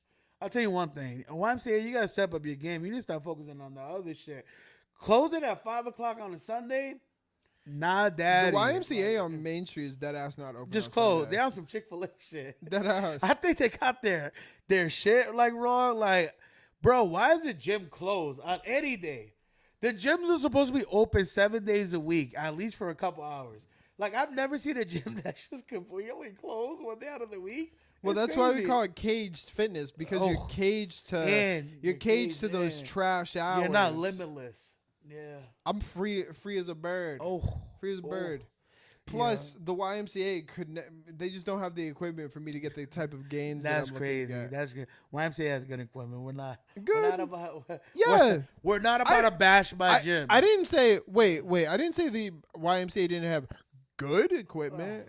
They have great equipment. They have good. They have Uncaged, qualified equipment. uncaged fitness. Yeah. Their equipment It's is qualified. Here you go. Froze. The equipment is qualified. Froze. Go Yeah. ahead. Finish it. It's the bare minimum. Oh, It's it's bare minimum. qualified. It's qualified. He's Hey, look, I have friends who went to med school, and guess what? Some of them just passed, and some of them excelled. It's still the same but diploma. You still get the diploma. Does the diploma say A+, or does it say diploma? it isn't until rankings. Uh, But no, you got the diploma. Okay. There's nothing wrong with getting a diploma. Hey, listen, YMCA, if you guys want to sponsor us, we'll take the YMCA sponsor, and Uncaged Fitness, if you want to Yeah. sponsor us, We'll take it. we'll take anything at this point. All this shit we say, listen, this is straight out of love. We just sometimes we like things more than others. I like the YMCA now, but I might be on the Uncaged Fitness vibe. I might be bad mouthing the YMCA in a couple months from now and be like, you know what, you were right. They just it's like Cage Fitness. They kind of they're kind of limited. You know, they're kind of limited. It is. But it's just boxed in. You know, some like Marion. You know, That's what Icebox, the C stands for in YMCA is Yeah. the caged. Yeah. What does the A stand for? Association. At the end, Mad. Mad Cage Association. Yeah. So we're just mad in the cage. We're on some Rottweiler shit. Just furious. Yeah, we're just a vicious Rottweiler that's been left in the cage for too long. Nah, but it's a vibe. Oh, okay.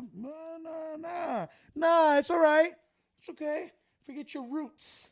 Forget what you came from, Keelan. Remember the good old days where you were at the Y? You're like, oh, this gym is amazing. I love this gym. Gotta level up. It has About 3 or 4 times. I ain't telling no lies. It has a boxing area. We have a freelance over there. No, it's not like a boxing area. It's more like a box. No. More like a box. The entire area is just a box. He's not gonna drop it, ladies and gentlemen. So it's cool. But No, it's fine. shout out to Case Fitness. Shout out to Y. I feel like the Y is perfect. Say For- it, for- nah, for go blue- ahead, For nah. a blue collar Go worker ahead. like me. Go ahead. My guy is dead as he's part of the union now. Keelan has left any office jobs that are out there that are trying to get Keelan to work there. It's nice. He's not interested. Hey, if an office hits me up right No, now, don't bother. he's not interested. Don't bother. Don't bother. I think my hands are too rough for a keyboard, honestly. He got soft hands. That's why he's wearing gloves. Those just came in like, just moved in like butter. What do you want to talk about?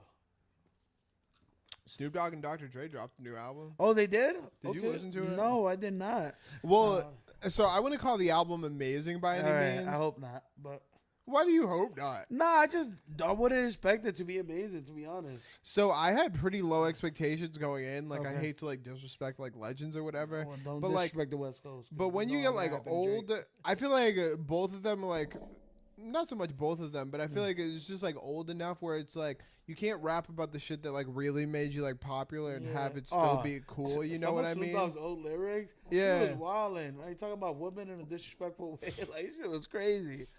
Yo, But- they interviewed him on the Breakfast Club about that. They were like, "Yo, how do you feel now? Like all the things you said about those women." He's like, "I wouldn't change it because it's just who I was at the time." Yeah. He's like, "I don't condone that now, but." Obviously, they can't use the same lyrics they used before. Like, But I feel like as you get older, but the cool thing about it, so like his first album's called like Doggy Style, and this one's called Missionary. oh, I see what you did there. But it's like if you listen to it, it's like high key, just like his like it's like his lap around. Yeah. Like if he never, it possibly drops another album, but like if he never dropped another album from this point, This would be a great closing. yeah, like, exactly. music career And and stuff. like it's a solid listen. Like I I'm gotta peep. not I'll going peep it. crazy with Yeah. it. I'll But peep like, it. and there's one song on there. He has like a 50 Cent Eminem like feature, and there's like a bunch of just like old school like hip hop Yeah. features. But overall, it's like a pretty solid project. Word. No, I'll definitely be. That's funny because missionary style, because only old people do missionary style. Yeah. It's just bad funny. Shout out to missionary style. It's just I'm not a fan. But doggy though, daddy. Doggy straight. I like Doggy. Oh, okay. I feel like you're holding back. Well, what's your favorite sex position? I like being ridden. Ridden. Oh, is, ridden is. Ren is easy. I'll be out here like this and shit. Cash me out here with my hands folded back, bro. Like, but it's also like I get why girls hate it because it is a lot of work on their end. Our eyes are just on our backs, just chilling. You know what I mean? But It is the creme de la creme. oh no, it's perfect. It's every guy's dream. Like, I'm definitely I love obviously when a girl rides and shit, but doggy's the vibe. Back Doggy's shot, chill. it's a vibe. Also, calling it back shots is crazy. I think my biggest issue. We're in a world now that some of these slangs is crazy. Yo, girl, I'm trying to give you some back shots. My Okay. biggest issue with Doggy is I think like is a lot of times like girls can't like hold long enough. You know what I mean? So Yeah. what I'll find is like their legs will start like their knees will start like slowly Yeah, spreading and, over time. And now you're like lowering, like Yeah, then lowering you gotta, like, gravity. pull 'em back You gotta up. pull 'em back up. or yeah. it's that like awkward thing where like they just don't have the hand strength to like Right. stay up, so Right. then they end up dropping to like their elbows, and then next thing you know, it's just like their face on the mattress, just like Yeah. Well, my biggest thing is just grating on I the have mattress like cheese. my biggest thing is I have terrible balance, and like I hooked up with a chick once, and we were like smashing on the couch, and I was hitting the doggy. So I had one knee on the couch and one leg standing up. So I'm like hitting it. Motherfucker was drinking Captain Morgan's. So my knee was on the couch and I'm like hitting it, but like I was like losing balance. I was also tipsy, so I kept like falling. So I had to like hold on to the couch while I'm like hitting her with some back shots. It was just like, I don't know. My balance is terrible. So anything with balance, I'm out on. But doggy's a vibe. Obviously about to piss real quick. Yeah. Yo, he's gonna piss real quick. No, I like reindeer style. we are back for the second half of this great episode. Great Christmas jolly episode. Christmas. Ooh. Yo. We're lucky I can't sing. Oh, why? Why they lucky? I feel like I'd just be wilding out at like every and any like moment possible. You have any clue how many times I'll have like a good joke that just like requires singing and I just can't get it there? Like, could you imagine beautiful vocals just roasting you? Well, you know what I noticed yesterday going to the karaoke lounge? My female friend, she actually could like really sing. And I just figured out that I can't sing. I thought this whole life, my whole entire life, I've been under this false assumption that I have these beautiful vocals and like, just voice of an angel. And then I come to find out yesterday when we were hanging out at her crib, we like took the Cafe Neo party back to her place. So we're like, doing karaoke, we're smoking a little hookah, smoking a little marijuana, drinking a little wine, a little vibe. And she started singing. I'm like, holy shit, she could actually really sing. She could actually really sing. And you know who can't sing? This guy. But you know what? That's not going to stop me. I'm going to still come to the karaoke bars. I'm going to still come with all the energy. I'm going to still be the best hype man. And maybe one day it'll be like a flex. Or like when no one expects it, I'll just start like a random musical at the grocery store and shit. That's always been my biggest dream. I swear to God, if I could sing, I would just start random musicals. It'll be anywhere, bro. I'm telling you right now, I could be at the post office. I could be at places where people don't want to be, like the DMV motor vehicle office. Catch me out here, bro. Your boy's bringing the heat. He's bringing out some Zac Efron, High School Musical. I'm bringing the vibes. Well, I feel like it's either you know how to sing or you could play piano. I feel like both of those kind of like convert nicely. You know what I mean? Absolutely. Like if there's ever a piano in public and you could just tickle some keys, that's a vibe. Or if you can just like, or if you just got the chords. Absolutely. Nah, I feel you, man. I feel you. But yeah, man. I don't know. I'm telling you right now, the world is lucky. The world is lucky. I don't know how to play certain instruments too. If I knew how to play the guitar, I'd be the John Mayer of this bitch. Same thing, going to random post office just with a guitar, DMV office. Ugh. Just catch me out here. A little bonfire. Yo, whip out the guitar. Everyone's like, you could play? Oh. Here's the thing. It's a flex. Here's the thing. Guitar's cool. Piano? I hate the guitar guy at the party. I get it, but I've never been at a party. I've never it's been aura. It's aura. It depends. I've never been, like it, bro. I've never been at a party. Anytime somebody whips out like a guitar, I'm like, this motherfucker's just trying to get pussy. I was like, it's a solid move. I respect it. But like piano, I feel like anytime piano happens, that's for like everybody. Well, the piano is definitely a flex. If you go to the mall and there's a piano there and it clearly says do not touch, but you bypass that, you sit down and you're on your like whatever, like you start playing some Alicia Keys shit. It's a flex. Here's the thing. John Legend, flex. Here's the thing. Piano's not premeditated. Yeah. Piano, you just go somewhere, there's a piano. Yeah, because you can't carry a piano. You can carry a keyboard, though. But like guitar, motherfucker has to go to the car. He has this big ass, he has like that large ass suitcase. It's a whole thing. It's premeditated. Right. And anytime I've had like bonfire. Right. Okay, sometimes. Most of the time when I've had a guitar get pulled out at a party, I'm like, you just killed the entire fucking vibe, and I have to listen to you sing like, I'm just not into it. Nah, I definitely feel you. I don't know. I don't know. About the ukulele, how you feel about that? Is that a flex? Is that still in the guitar family? A ukulele is just mad easy to learn. Yeah. Like, But how do you feel? Like, are you still pissed off if someone whips out a ukulele like at a party? the only time ukulele is appropriate is if you're like camping. Oh, this guy has high standards. But ukulele, I feel like is all.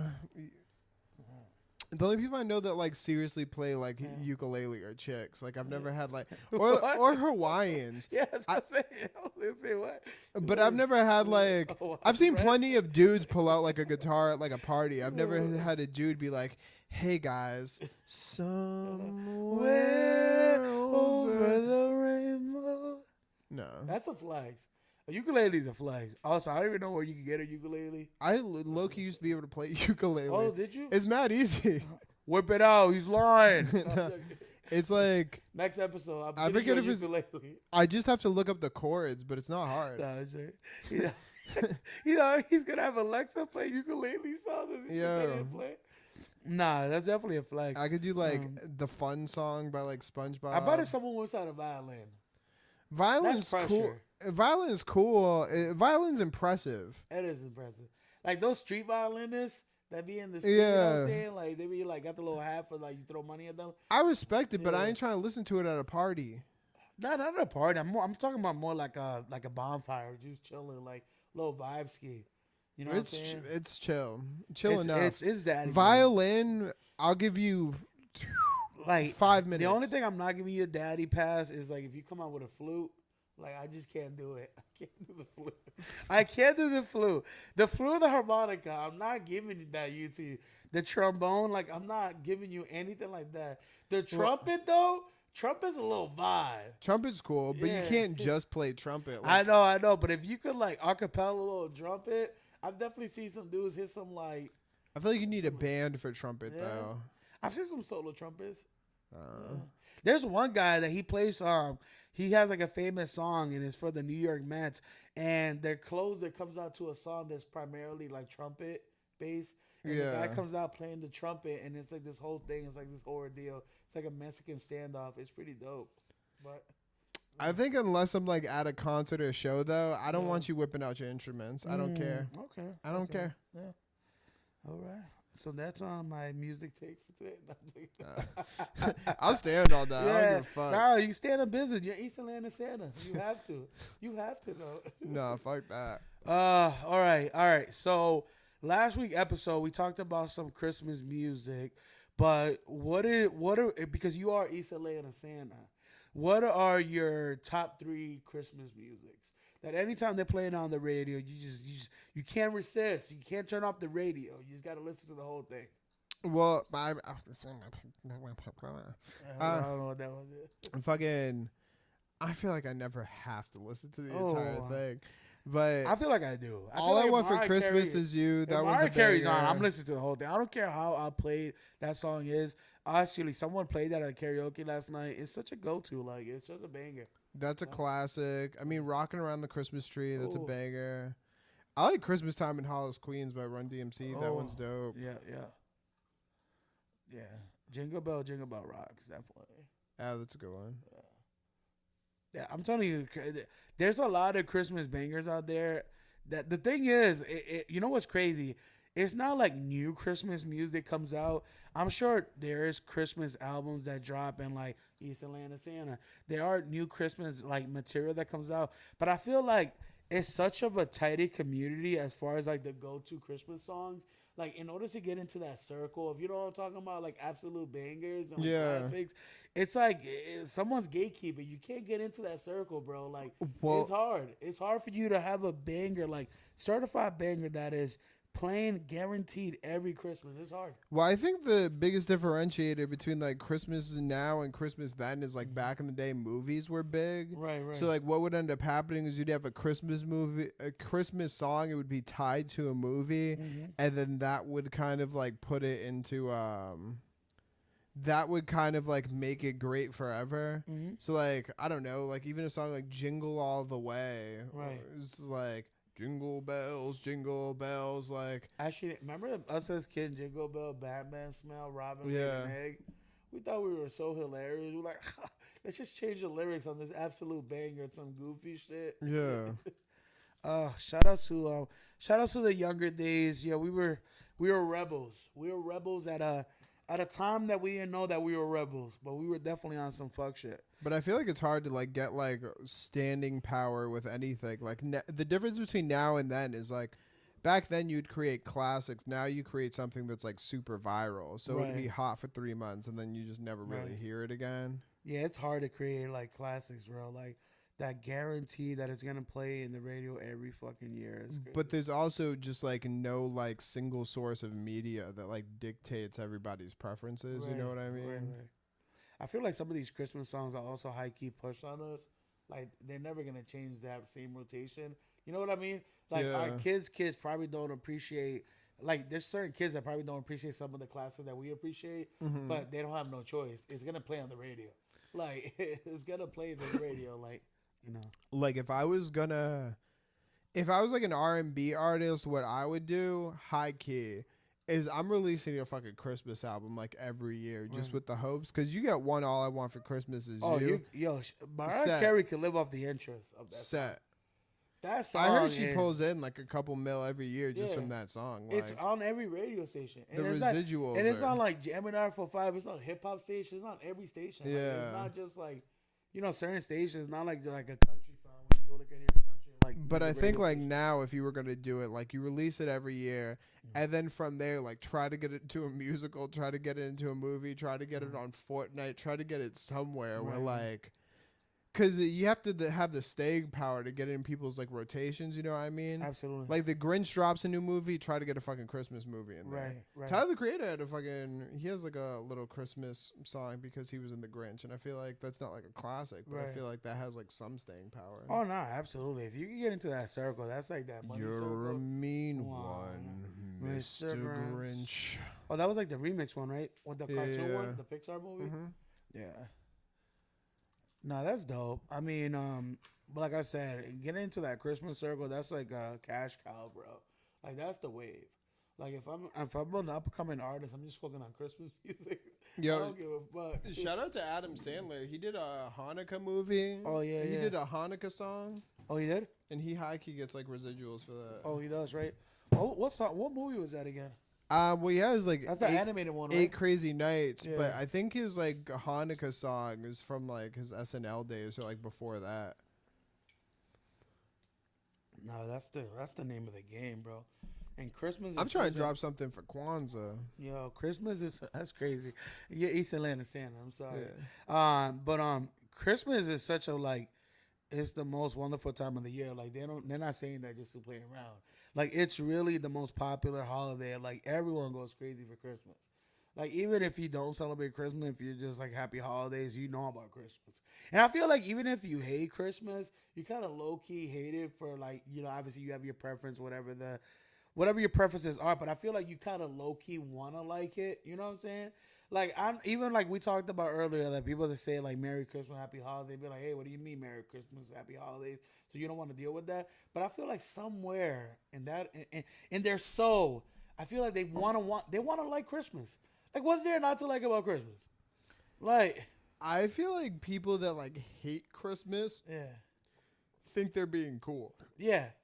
Like it's like a hipster thing. That's what I'm saying. We're like, nah, I don't even like Christmas. Yo, it's like, Christmas is kind of hype. You know what I do like? Yeah. Flag Day. Flag Day. Yeah. Do you know the history? Oh, Flag Day. Yeah. You know what I like? President's Day.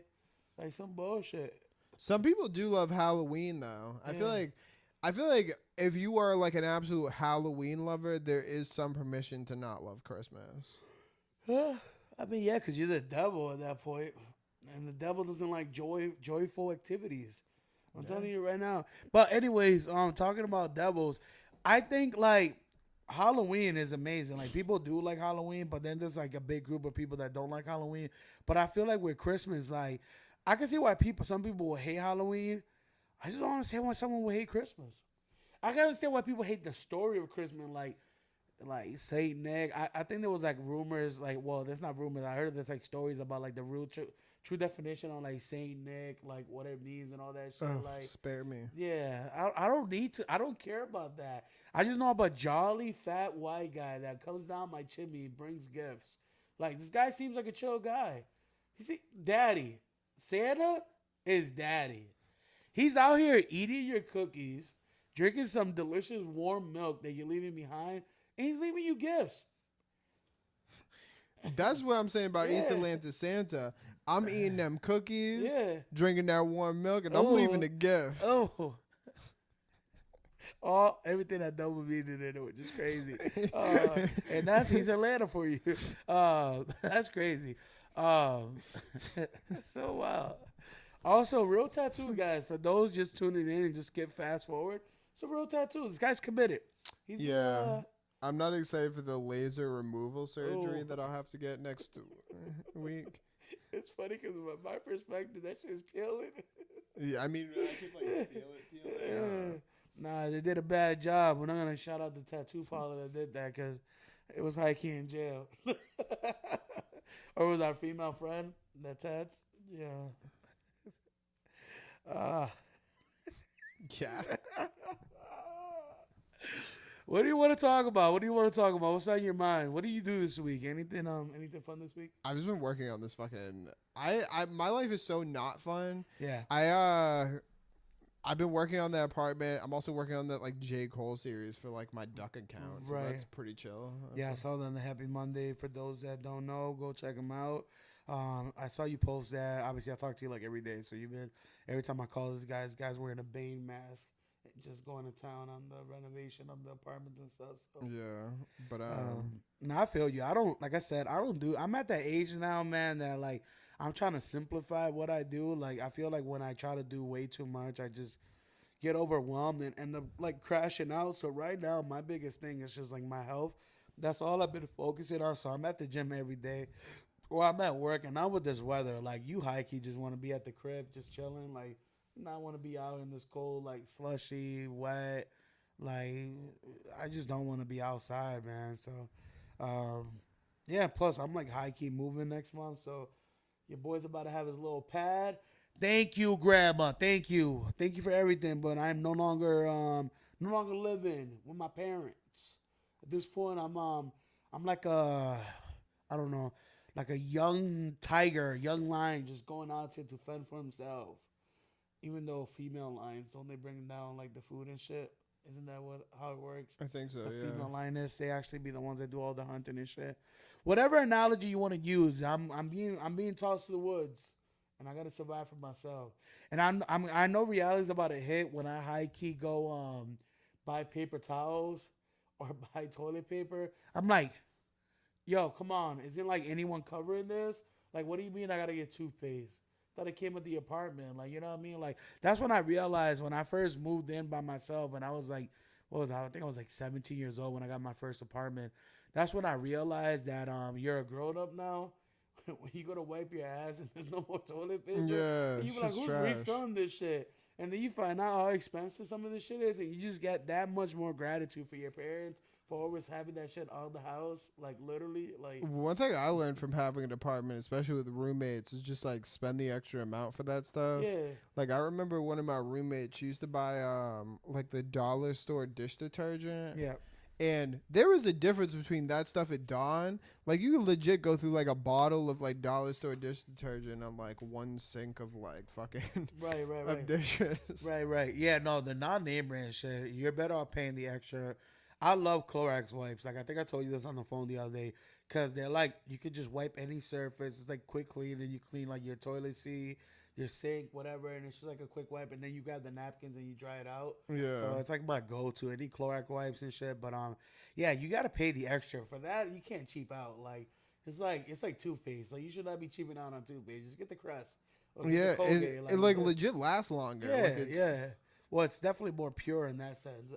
I use that the one with the duck on it. You get Yeah, the little Dawn. Dawn with the duck on it. Oh, also shout out to them for like promoting like them saving like ducks that are filled with oil and shit. I'm like, Yeah. that's cool and all, but I just want to clean my dishes. Like I respect the advertising. I respect like what they're trying to get out of the commercial. But I was like, when the fuck am I gonna save a duck? Like I just want to clean these pots and pans. Like I'm trying to cook. It's crazy. Some of these commercials be outrageous.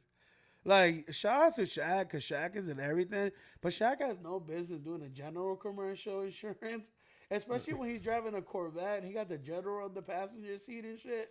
I was like, it just doesn't make sense. I think my favorite Shaq commercial is the Icy Hot one because he like can't wear the NBA jerseys. So he's wearing like those Burlington Coat Factory jerseys Yeah. with the no name brand, no team logo. High key, yeah. I looking like a YMCA model and shit, like those respect posters against the walls and shit. Yeah. Nah, Shaq definitely be on everything, man. But shout out to people like Shaq and Snoop Dogg. Like, they always find a way to stay relevant, and they always find a way just to like make money, secure the bag. Like Snoop Dogg and Kevin Hart, high key, were doing like they were doing like a sports anchoring for like during the Olympics. Mm-hmm. It was crazy. Was Kevin Hart doing it for the Olympics? I Yeah, watched it was both zero of of them. the Olympics. Yeah, they were both doing like sports commentary coverage on it. It was pretty funny. It was pretty good. But like anything you throw Snoop Dogg on, bro, it's just like gold. Or anything you throw Shaq on, it's just them guys are just like iconic characters. Like you don't even need to know what they did. You just know who they are. Like I'm sure there's people like if Shaq goes to like I don't know somewhere like in Europe, there might be people that don't know that he was a basketball player, but they know him as like a DJ.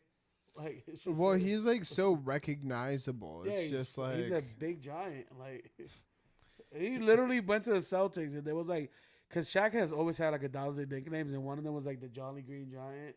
Like Yeah. it was crazy.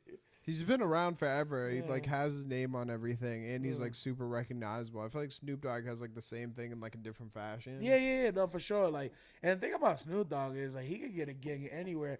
Also, Snoop Dogg has had a lot of gigs that didn't do well, but he just didn't care. Like he's had a couple like shows that just didn't get re-upped. You know what I mean? It was like Well, I one feel like season and shit, but at the Samuel L. same- Jackson kind of has that same thing where Yeah. he just like says yes to so much yeah, stuff they that do doesn't random matter. shit. It doesn't do well, but they still collect the check. And you're like, oh shit, Snoop's in this? Yeah. Well, there's been times like I've seen some like talk shows and it's like Snoop like running a game show and I'm like, when the fuck did Snoop get this gig? Yeah. But it's like only good for one season and then no one hears about it again, ever again. He's just It chilling. just Yeah. gets hidden, yeah. I actually heard the other day he was like it was on the fucking Drink Champs, but he was saying he has like this like football league out or like a football Yeah, team. yeah. He But anyways, he was apparently it's pretty good. He said he had like 5 players from that over the years hit the NFL. yeah, no, he's really big into football. I think he's an Oakland Raiders fan, if I'm not mistaken. Yeah, probably. Yeah, he's like a big Oakland Raiders fan. Yeah. Wow, that's crazy. No, there's a like. I try to think because we had this. I think one of the first episodes we talked about like big MTV shows that are not around. But if you think about some of the shows that like got removed but shouldn't get removed because they were entertaining to us, like we don't know what the ratings were, but like they were entertaining to us. And then there's some shows that like just had one season. They were just like we fucked up. Like this did not go as planned, and then they just stopped airing it. You know what I mean? Yeah. It's crazy. Like I feel like this is one show on HBO I used to like. It was called like Crashing. yeah. And it was by this dude like Pete Holmes. He's like a comedian, but it was like it wasn't documenting, but he was basically like an up and coming like stand up in like the New York scene. Yeah. And it was like super dope because it had like features from like all of the New York comedians. So like Bill Burr was in Right. it. Fucking I don't know. There was like a million just like legends. But I don't know if it got canceled after the second season, but it was such of like a good fucking show, especially if you're like a comedy fan. Right. No, for sure. Yeah, no, there's a lot of shows that I'm like, I mean, like I said, MTV just had like classics on that we talked about before, like Room Raiders, like Silent Library, like Date Your Mom, The Next Bus. And again, I don't know what the ratings were. They probably weren't good. But then you got people like, you got shows like Impractical Jokers that get picked up every year. People You gotta- love I love Impractical Jokers. I'm a big yeah. fan. Like every time they watch it, like I watch it. But it's just crazy how some shows could contain the sustainability of getting picked up, and then there's some shows that just don't make it. Like think about all the shows that like never made it on production. Like we would never know about some shows that Oh, I've heard someone of- probably came up like, oh, I got a great idea. Let's make this show. Everyone's like, yeah, let's throw some money into it. And then right when it's into production, they're like, we should probably not air this. Like, Well, I've heard that from like, because I listen to a lot of, like comedy podcasts, yeah, and a lot of them will talk about how like they went through the whole like pilot process, like Yeah. back in the day with like Hollywood, right. and like they filmed like first episodes, and they thought they were gonna get picked up, and Yeah. like last minute they're like, no, we're Yeah. just gonna take Seinfeld. Yeah. Nah, I mean, I don't blame him. Seinfeld is like one of those shows that it's like talk about. But there's cash plenty cow. of shows that had pilots that like would have done crazy. Yeah. Like, I think like what people don't realize is like how unpredictable it is to make something that's like fucking amazing. Right. Like there's so many like interviews with like rappers or like singers or whoever Mhm. who are like, "Oh yeah, that big song, it's like I recorded that in a hotel. I was fucking Mhm. around." Oh, you know that song that's been like #1 for the past 10 years? Mhm. I didn't even know if I was going to put that on the album. Right. Like it's so hard to know like what people are going to feel, especially when you're like involved in the creative process. Absolutely. Even with our clips, like Right. I'll post things up like this is fucking amazing. Right. Right. And then like the one that pops off is just like a random. a one. random Yeah. video, yeah. That we wouldn't even think will go viral. Yeah. Yeah, man. Sometimes you're your biggest fan, so you have all this like idea and you know like this plan and that's manifesting, and you're like, yeah, this is gonna be easy. And then you realize like, damn, this shit kind of hard. Like, you know what I'm saying? It is hard, but I don't know, man. I know there's a lot of like I know for a fact like I'm a big Marvel fan and DC fan, and there's a lot of like they were thinking about making the new Blade with this new character, and obviously not Wesley Snipes. And then they keep pushing it back because there's been a director that they've hired that has left. There's been a situation, a lot of internal shit going on in Marvel with certain films that they're trying to like reboot and like remake. Everyone's just like, yo, just leave it alone at this point. Like, if it's not meant to be, it's not meant to be. Like, Honestly, get there's certain Wesley movies- Snipes back. Yeah, I wouldn't even mind that either, but I don't know if he'll be up for it. He's also like older now. I think he's like in 60s. Honestly, bro, get like Wesley Snipes, do like a next generation of Blade, and then get Right. like, I don't know, like an up and coming person to be like, you know what I'm talking about? Right. Like a fucking, not Michael B. Jordan, but somebody like that, just like running around fucking up vampires. Right. Another like up and coming, just like cool black dude, Yeah. Nah. I like get, Chet Hanks. Yeah.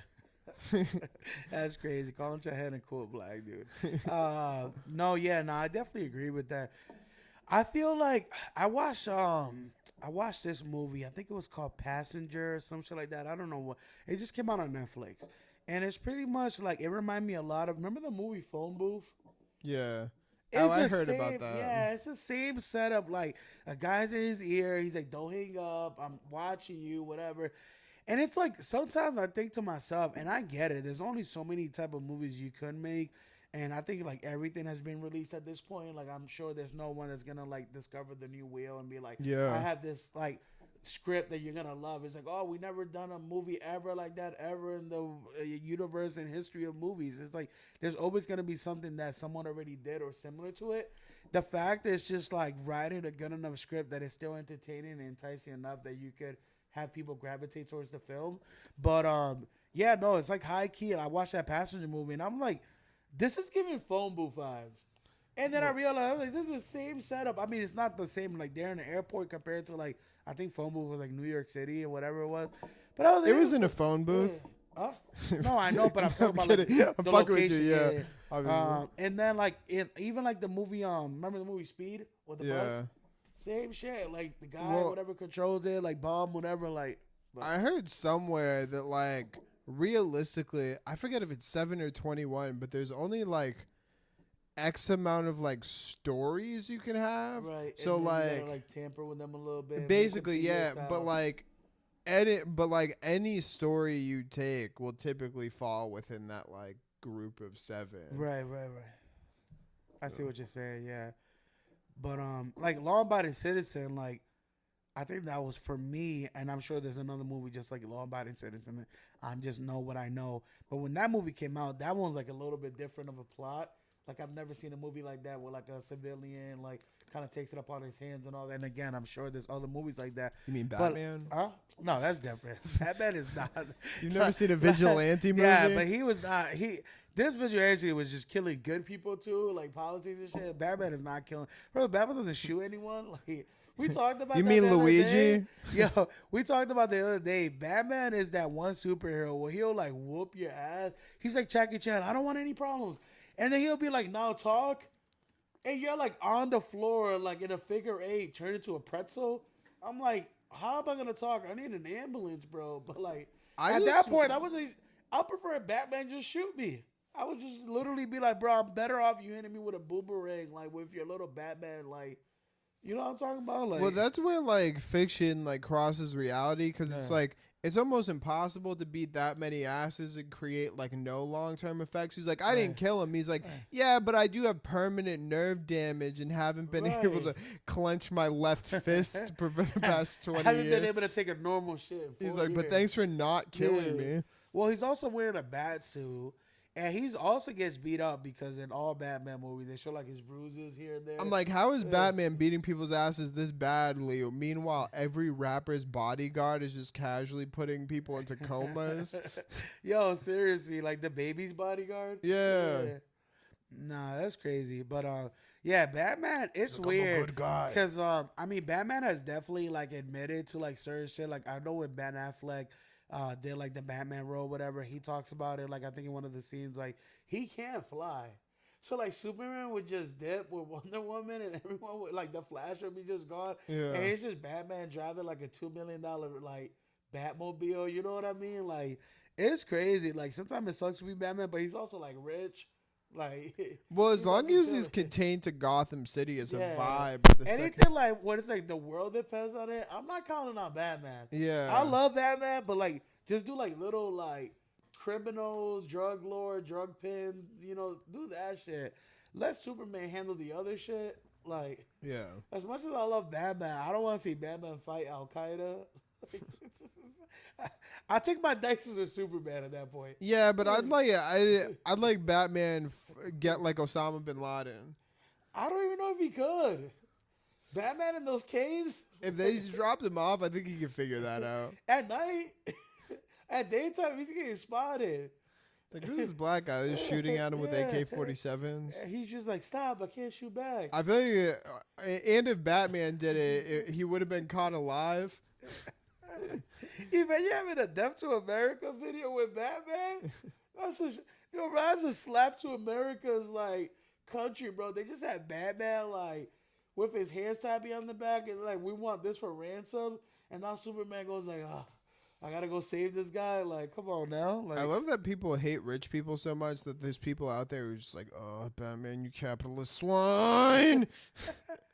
well, the thing is, people like Batman. People don't like Bruce Wayne. Nah, Like, as soon as they find out he's Bruce Wayne, they're like, everything goes out the door. Because I feel like people are for like the bat signal and Batman. But as soon as they find out he's rich, they're like, oh, cool, just a rich guy bored. He's got all Nah. these cool gadgets because he got money. in today's Like, day and age, though, they like. he'll get canceled. Batman will get canceled. Well, in today's day and age too, it's like they'll If be they like, find out he's rich.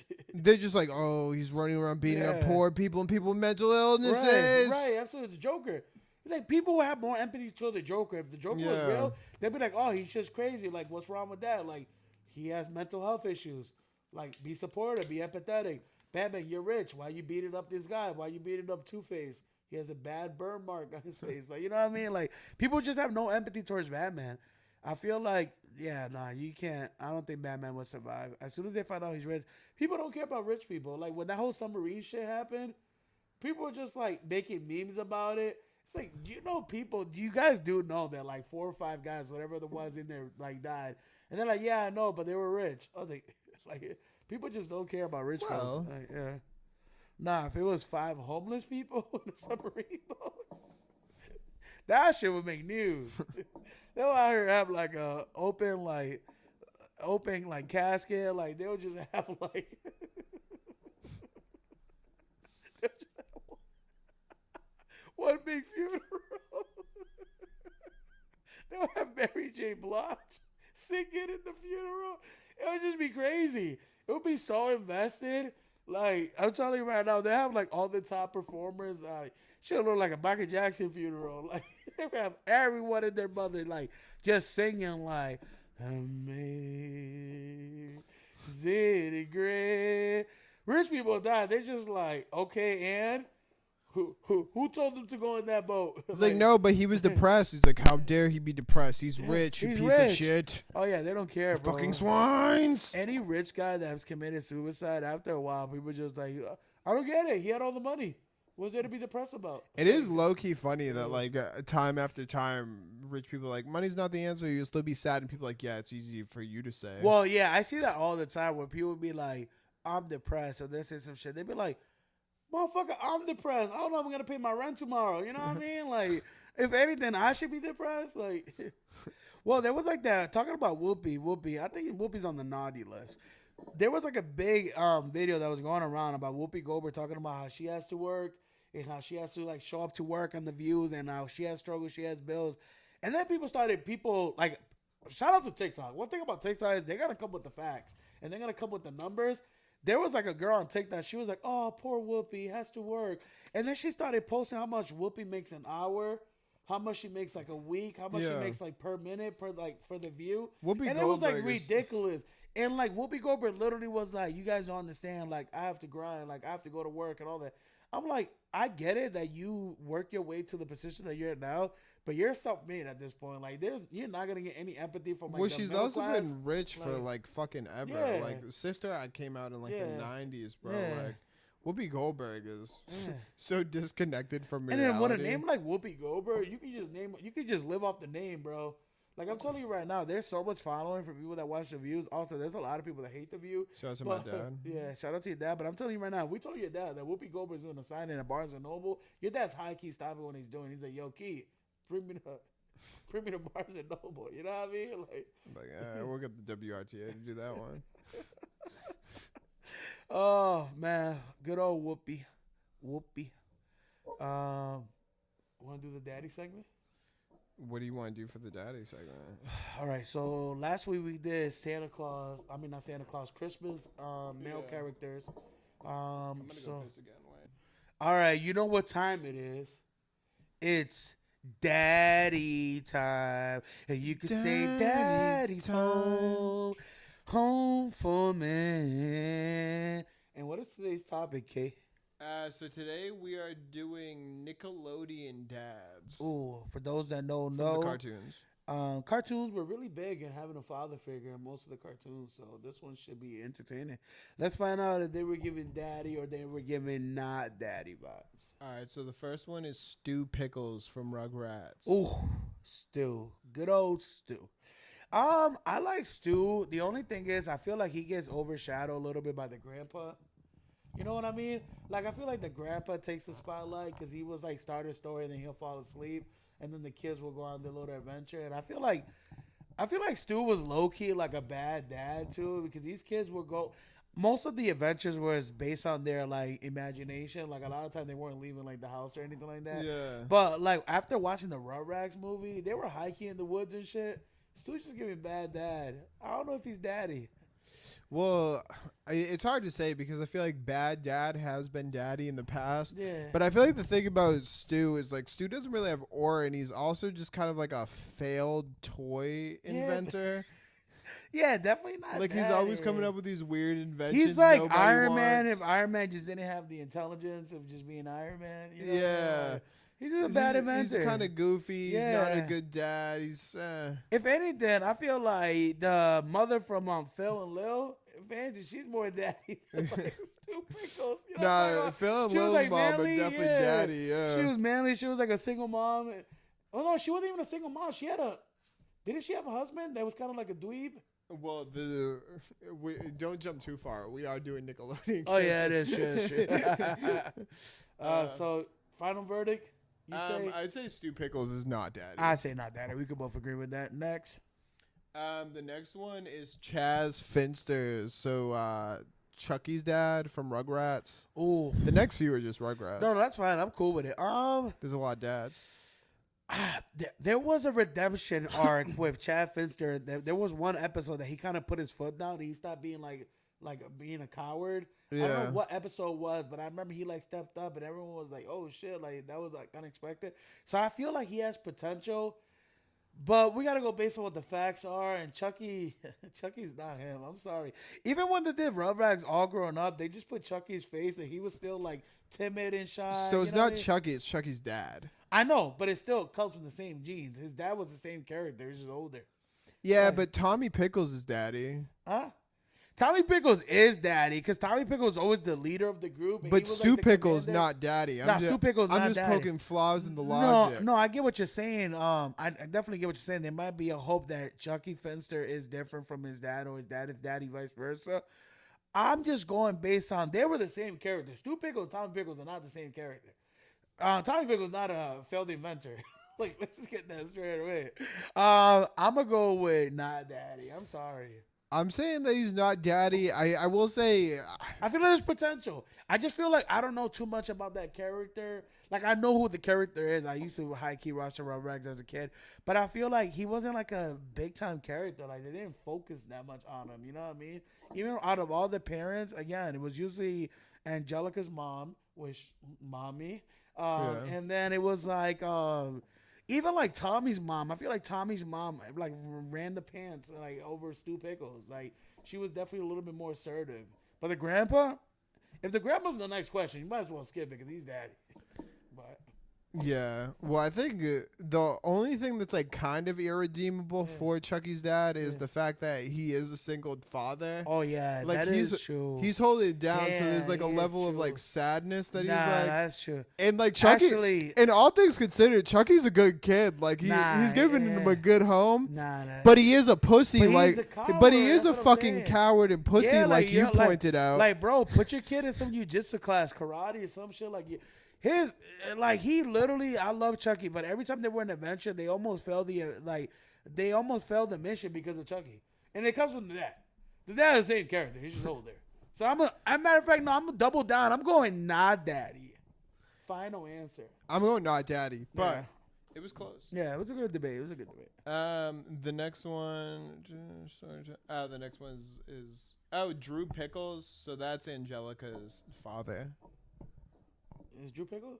Oh yeah. He's like the opposite of Stu. I'd say he's daddy. He's got his shit together. Yeah, he got money. Like plus Angelica's. He's always on the phone too. They're both always on the phone. Yeah, they're both like business plan.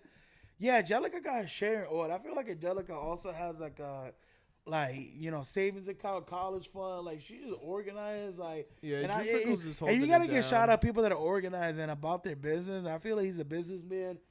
Also, I'm gonna go daddy. I didn't think he was a coward, and Angelica's mom was kind of like a hard ass. Yeah, so she was. He held it down. I feel like he let her be a hard ass because she was also a baddie. So I feel like he let shit slide because he knows she was gonna come back to him at the end of the night. You know what I mean? Like I feel like he never challenged her because he knew his place because he knew he had everything. She know where home at. Yeah, she at home now. But yeah, we'll daddy. We'll agree. Next one is the grandfather. Daddy. Oh come on. Just daddy. This is going to that. The guy literally used to take naps when he's supposed to watch kids. Like that's a daddy move. Like he's out here neglecting little like toddlers running around, and it wasn't like on purpose. He had great stories. He just never finished them. And then he would wake up just in time to like catch them like doing something they weren't supposed to. Like Chucky would be like falling off a fridge. He'll catch him. He's like, "What are you doing here?" And he'll put him back in his little like playpen and shit. Yeah. Like sounds like my dad, daddy. Motherfucker stayed falling asleep. Next one, Nigel Thornberry from the Wild Thornberries. Come on now. The drip. Yeah, you're looking like Crocodile Dundee, Crocodile Hunter. He had like the full zookeeper fit. He also drove like a dope RV. He's also like a good family man. I think he adopted the one that talks like crazy. What was his name? Donnie? He adopted Donnie. He was just like a wild, like, good child they found, I think. Yeah, they like found him in the woods and shit. Like, I feel like Nigel, he also had like that accent. That accent is fire. A little Australian accent. accent. Yeah, a little Australian accent. Some people like that. It's like kissing from Australia, but just down under. I'm Nigel. I'm a big fan of Nigel. I like the mustache. Got the big, like, Owen Wilson nose. Well, I think don't invite him to a Coke party, but other than that, he's good. I think the job too is pretty daddy, just being like a wildlife photographer. Oh yeah, absolutely. Just out there filming lions and shit. And plus, like having a daughter that speaks to animals, bro. That's aura, bro. Like if you are here, I feel like we had a couple of those girls in our high school. Yeah. We're like, that's weird. I feel like they thought they speak to animals, but they didn't. Eliza Thornberry, low key a horse girl, and that's okay. But Debbie. Debbie was mommy. I Ooh, don't Debbie give a had a fuck. little crop top. Yo, with you the know who baggy was a jeans, sleeper? flannel. You know who's a sleeper? I don't care. I feel like nobody was talking about this. Tawny from Even Stevens. Oh, I gotta remember who it is. She was like his emo. I can't pull up a picture now Yeah. because she was I hot mean, you when I could was like 13. this. She was hot when I was like 13, but Yeah. but she's like an emo girl. Yeah. You also love emo girls. Oh, I'm just pointing out the facts. He loves emo girls. So if you're an emo subscriber and you wanna maybe take my East Atlanta Santa now on a Abel nice doesn't date. like emo girls. Oh, I never said I. he's don't. like I never- he's like I'm more of a Kim nah, Possible type. He's like nah. Shigo, not for me. I never. Shigo, not for me. I never said anything. You also like the girl from Pokemon with the purple hair. Like, let's get that out the way. Well, Jessie's not emo. Yeah. She's just a I little, mean, she's might a as little well bad be ting. emo. She's a little bad little ting. bad ting, little OVO ting, yeah. That was a weird one though. I Yeah. feel like I had a couple where I was like this. Yeah, there was a couple of them that I was like, I ain't thought of it like that, but I'm glad I did now. Yeah. Donnie's adopted father. I don't know who the fuck that I don't know. Hugh Neutron from Jimmy Neutron. Ooh, let me see. I think he was daddy. I don't remember that much about him. No. I don't remember that much about him, but I remember I like, feel like that gives me not daddy. If I don't remember that much about him, like well, here's the thing. His son was like a fucking brilliant. genius. That's what I'm But he saying. also didn't give a fuck. Like I feel like having like a super type A dad when like your son's a genius. I see what you're just saying. being like, hey, you want to do like science and shit? He was like, hey, Jimbo. He just treated him like a normal kid. Yeah. Didn't really care. He was just vibing. He was comfortable. I see what you're saying. Like he accepted his son for being the brilliant that he was. But also, he was just comfortable. He was Right. just chilling. Yeah, his son used to high key pull up like in a spaceship. He'd be like, oh, that's nifty. He'd be like, oh, that's pretty cool, Jimbo. You want some macaroni? Yeah. I feel like That's daddy. That's yeah. daddy. That's daddy. Nah, not that you. Sometimes I just need a little refresher. Listen, we're humans. I'll say daddy. That's a good one. Mr. Turner from the Fairly Odd Parents. Oh, that's daddy. You know why that's daddy? Because they were hired Vicky, and their son would explicitly tell him how Vicky was like evil towards them. Yeah. And he would just let that shit slide. And they were also just cool parents. They just wanted a date night. They just want to go a little date night. They were always on date night. Yeah, I mean, you know what happens on date night, you know what I'm saying? But he was just trying to get a little, he was trying to get some a little fairy in there, you know what I mean? But no, I think daddy for sure. I don't think he was a bad dad.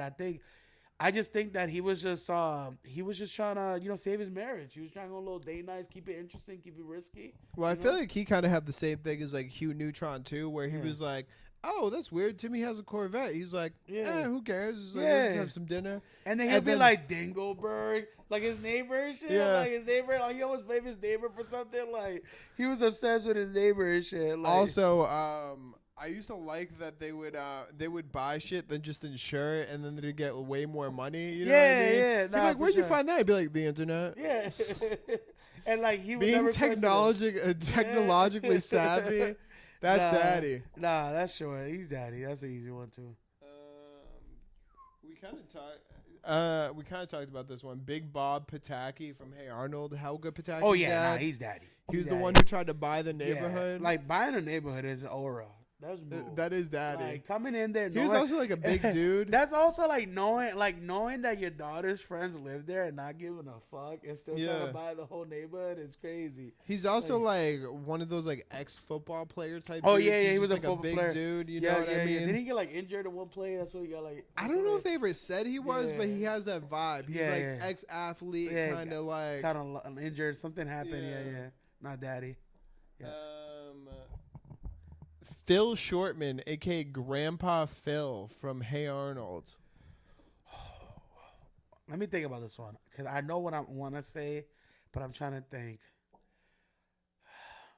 I think he was daddy. He was daddy because you know why? Because he used to give Hey Arnold like some really good advice when like Hey Arnold was like really going through it. He used to like sit down and he's like, Hey Arnold, like, and he used to like give him like good advice. And I think he was like, he did his best. But honestly, the grandma was more mommy. She knew karate and shit. Remember? Yeah. Like she used to definitely like fuck around. If you fuck around, you find out. So like I kind of liked her more a little bit, but he was good enough that he will hold everything together. Well, he's daddy one because he can because his grandma was crazy. Yeah. So yeah. like being able to hold that down, but Yeah. also like they used to like lead the boarding home. Yeah, So right. like he was like the head of the household Right, there. right. He had a lot Hooked on up his plate. Arnold with that like dope rum. True. Can't true. forget about that. Yeah, if you hook up your son with that, you're automatically daddy. It's a bias. Plus the situation. fire advice. Yeah. Nah, he get fire advice. He gave like. Plus he called him sport. I feel like Yeah. that's a Yeah, sport. Yeah, he was a sport. that's a daddy move. Yeah, yeah. If you call your kid sport, it's definitely ultimate aura. Like, it's definitely a vibe. You start calling random dude sport. I'm Yeah, like, man, hey, yo, what's up, sport? They're like, please don't call What's me up, that. boss? You're like, all right. It's a big drip. Yeah. I'm not super familiar with this, but Dark Danny Phantom. Did you ever watch? Danny A Phantom? little bit. Not too good. We can skip that one. All right. What about this one? Eugene Krabs, aka Mr. Krabs Oh. from SpongeBob SquarePants. Oh, my God. Listen, if you want to find tips on how to save money, it's Mr. Krabs. Like, first of all, he had a whale as a daughter, which I don't know how that's, like, biologically possible. But at the same damn time, because she has, like, no claws or anything, she's just a whale. Yeah. And, like, the mom's not around, so he's a single dad. And we know how we feel about single dad. It's all the daddy meter starts moving. When it's, like, single dad, it's just a lot of work. He also owns a restaurant. He's about his paper. And he's, like, cheap enough that he knows what he needs to do to survive. He also treats some of his employees kind of like crap. Like, SpongeBob does deserve a raise. Squidward kind of deserves his position that he's in. But I like that beef that he has with, like, Plankton in the chum bucket. Yeah. I don't know. It gives me... He's definitely done a lot of daddy vibes. Also, notorious meme of... Also, that Jamaican accent or whatever he has. Yeah. My favorite, like, all-time meme is just Eugene Krabs wearing, like, the dominatrix, like leather suit with the apple in his mouth. Like, just, like... I love those. But, yeah, daddy. That's an easy one for me. Yeah, I agree. He's definitely daddy. Okay. I don't know this one. Bernard/Bernie Grunwald from Rocket Power. He's not their dad. Nah, we're only talking about daddies. He's a stepdad. All right, Ray Rocket from Rocket Power. How about Raimundo, whatever his name was. He used to work at the skate shop. Yeah. I don't know whose daddy was, but he gave aura. He was definitely chill. daddy. Yeah. He was mad chill. He used to let the kids hang out there. Like, I don't think he was like anyone's biological father, but he was like a father figure. Like, He was just like a chill Raimundo, Hawaiian yeah. dude. He was out here Yeah. talking about the stink eyebrow. Yeah. There was two of them, right? There was Raimundo. Who's the big dude? Was the big dude Raimundo? So the big dude was Raimundo. He had like the red tanner skin, and then he Yeah. had like the ponytail Yeah, or whatever. yeah. That was Raimundo, but then Ray was. The blonde guy with the glasses. Wait a sec. Let's Google. I want to make sure I'm getting this right because I don't want to go on record on the ABKC podcast calling someone daddy and they're not I supposed think to. that was. I'm trying to call the I dude with the think I'm thinking ponytail. of Tito. That's who's daddy. So Raymundo was also daddy. Yeah, Raimundo was who a the vibe. fuck is Bernard? With the Alright, give me that's up Bernard Hopkins. Mundo. Rocket Power.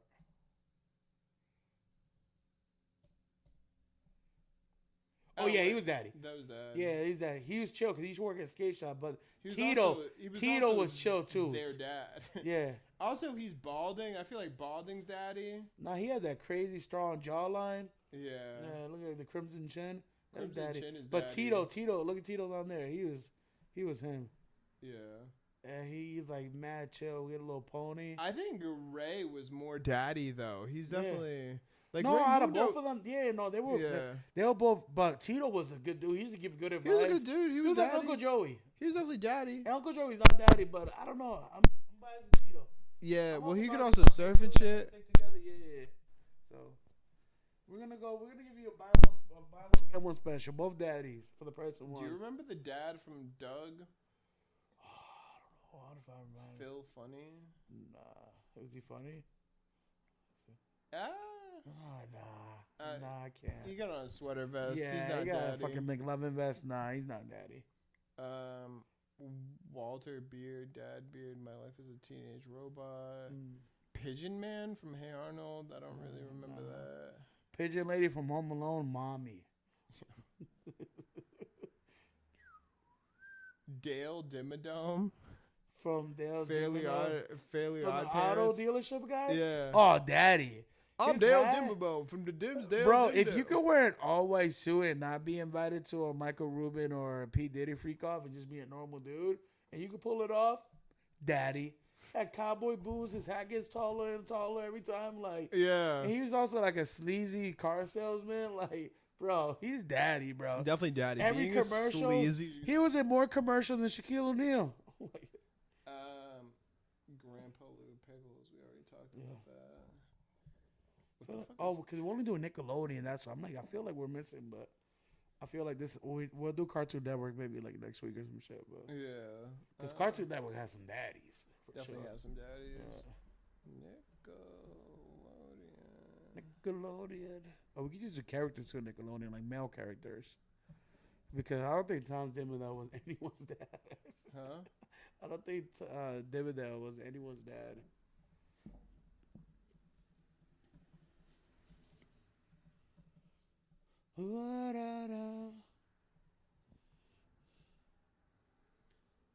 All right.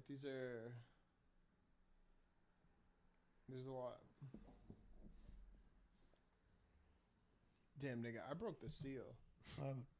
I just drank a lot of water on this fucking thing. All right, I'm pissing again. We're black. And we are big backs. All right. So there's gonna be plenty of whatever. SpongeBob SquarePants. Oh, Ultimate Daddy. Ultimate Daddy. He's a good worker. Multiple Employee of the Month awards. Lives alone.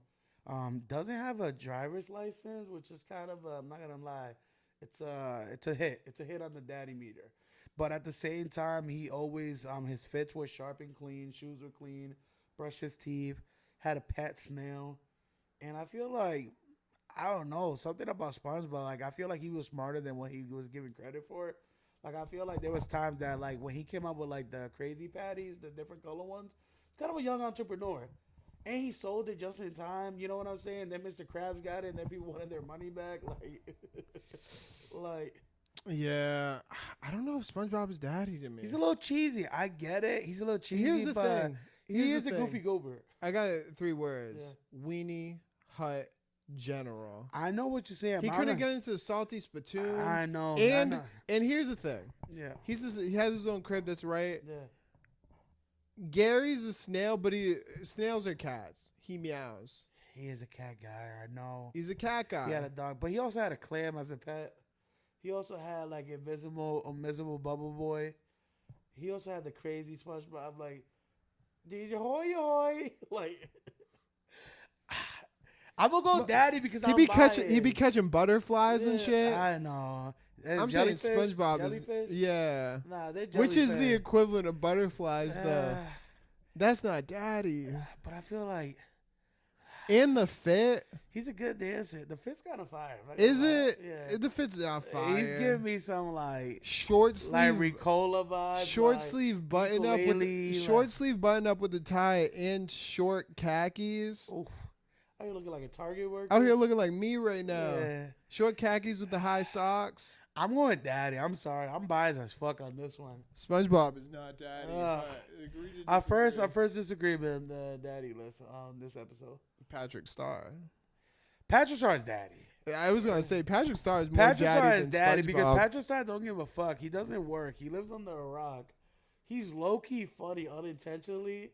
And Yeah. like, and he's a big dude. he's a big dude. He gives like, he just gives like our daddy vibe. He has a dad vibe. Like he's Yeah. daddy. Definitely daddy. Yeah. And he's bald. I mean, Yeah. SpongeBob is bald too, but Patrick feels bald. Patrick also is just like a freeloader. He'll just show up to someone's house and be like, "Yo, where the food at?" You know? Plus, he high key also has like an anger issue Oh, sometimes. nah, don't get Patrick. Would he be like, upset. "My name's not Rick"? He's also the episode when like he blames SpongeBob for eating his chocolate bar. Yeah, He's like, "Oh, cool. I'm gonna starve." it's very like Homer Simpson. Yeah. Squidward. Squidward's daddy. He's daddy. Squidward's daddy. Squidward's he doesn't. He hates his job. He's mad mature too. He's mad mature. He hates his job. He hates like people interrupting his Squalliam. peace. which I don't blame him. But he also gets in situations where he gets in a situation because he's curious, like the imagination box. Like when he went in there and like he was like, "Wow, where are all these noises coming from?" And then he fell asleep and then he got thrown to like a junkyard. Like I love that shit. Also the magic clamshell. Like that episode was so irritating. Like what he went through and shit. Like I feel like Squidward gets the daddy vote for me because he just goes through so much bullshit from SpongeBob.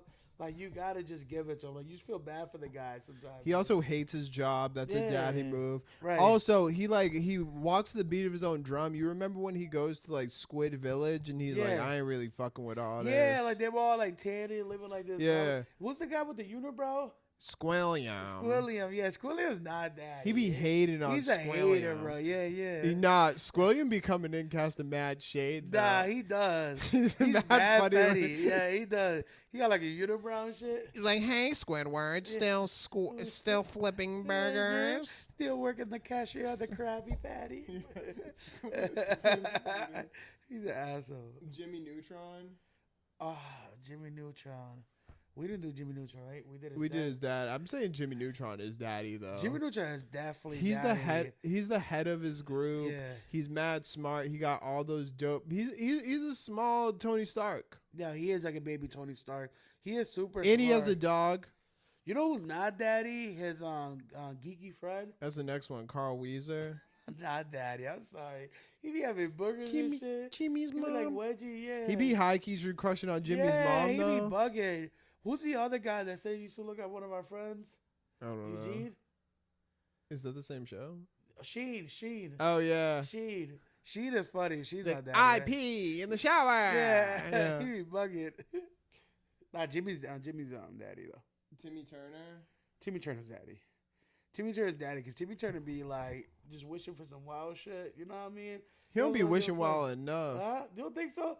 He's up to the shit that he asked for. Be crazy. He be asking for green mooses, guava juice, giant snakes, birthday cakes, large fries, chocolate shake. Yeah. I don't know. I feel like shit. Timmy. As a kid, you gotta understand. He's a kid. He's mad young. Timmy Turner we'll kind be- of a wimp. We'll though. be out here like we'll be like Megan Fox, Gianna Michaels. Like we'll be wishing it was a wild shit. But like he's a kid. You know who doesn't want chocolate shake as a kid?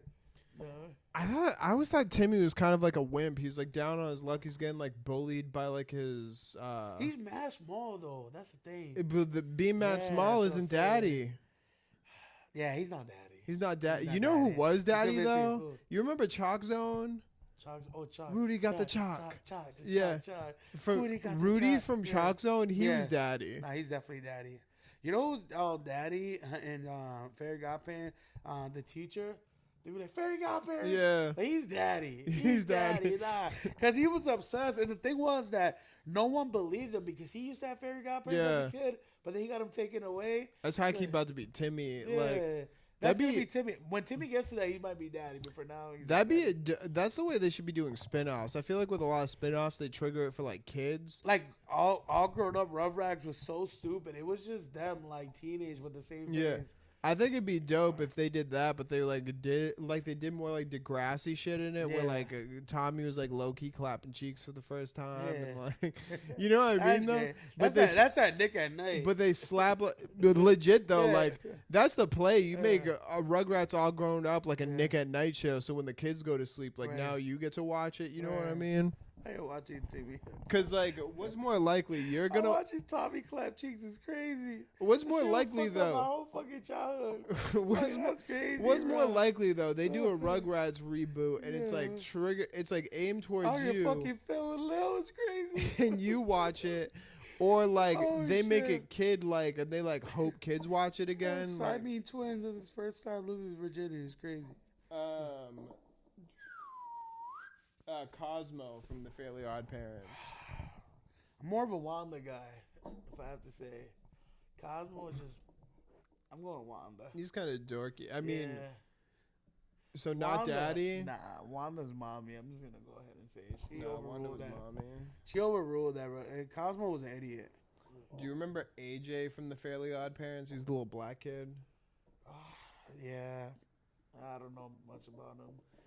He was like a smart kid. I feel like, and he was like bald. He was cool. He was He was definitely bald. cool. Yeah. He was also black, so Right. that helps. That was the daddy beater. You know who else was black? Lil Bill. Was he daddy? I mean, he Throw ended you up a being curveball? Big Bill. Yeah. And I mean, at one point, I'd say Mr. Huxtable was daddy. Oh, yes. Yeah, the deep voice. I have no comment on Yeah. whether or not Bill Cosby was daddy, but Yeah, that is true. That is true. Oh my God. All right, what we got? he liked to party. Arnold from Hey Arnold. Oh yeah, we did that one, I think. Gerald from Hey Arnold. Gerald was cool. I like Gerald. Gerald had he had the He was daddy. yeah, he had the hair, the Marge Simpson haircut. Like he's daddy. Harold from Hey Arnold. I don't know, man. I feel like he always had a wedgie. He's also wearing John Cena jean shorts. Yeah, I feel like he would have read as His corny. tooth, bro, I don't Plus- think he's bagging bitches with that too. Plus, he was like bigger, but and he used to do some bullying, but he also Yeah. high key used to get Bit bullied. bully, yeah. Like I remember when he went to fat camp and he came back Yeah, fatter, and yeah. everybody just roasted him. Yeah, and I also feel like I don't know. I feel like he stinks. Tommy Pickles, he's daddy. yeah, We daddy. We'll talk declared about that. that, We yeah. said Chucky Finster, not Oh, daddy. daddy. Phil DeVille. Is that one of the twins? Yeah. Oh yeah, it was Phil like the man. He was the boy. Yeah, The the boy. girl was Lil. Yeah, yeah. That's crazy because earlier I said Tommy Pickles was clapping both of them, which it would get into a different topic. That's crazy, but Phil was daddy. He was daddy. He was like young, kind of like athletic. He was like he was like the older. He was also like the reinforcer a of that little group. rowdy. Yeah, He was a he was little- like the yeah. big dude. Yeah, yeah. No, So just good when he going said that, back. Tommy Pickles. Auto Rocket. Oh yeah, he's daddy. He's daddy for sure. Yeah, he was like the leader of the group. He was like low key nasty at everything. And the wiggle handshake, Yeah. fire. I remember I used to try to do that as a kid. Call motherfuckers shoebies. Yeah. As a kid, you tried doing that last week. I was like, nah, not daddy. That's crazy. That is a daddy move. Twister from Rocket Power. I don't know what that is. He was the friend. You don't remember Twister?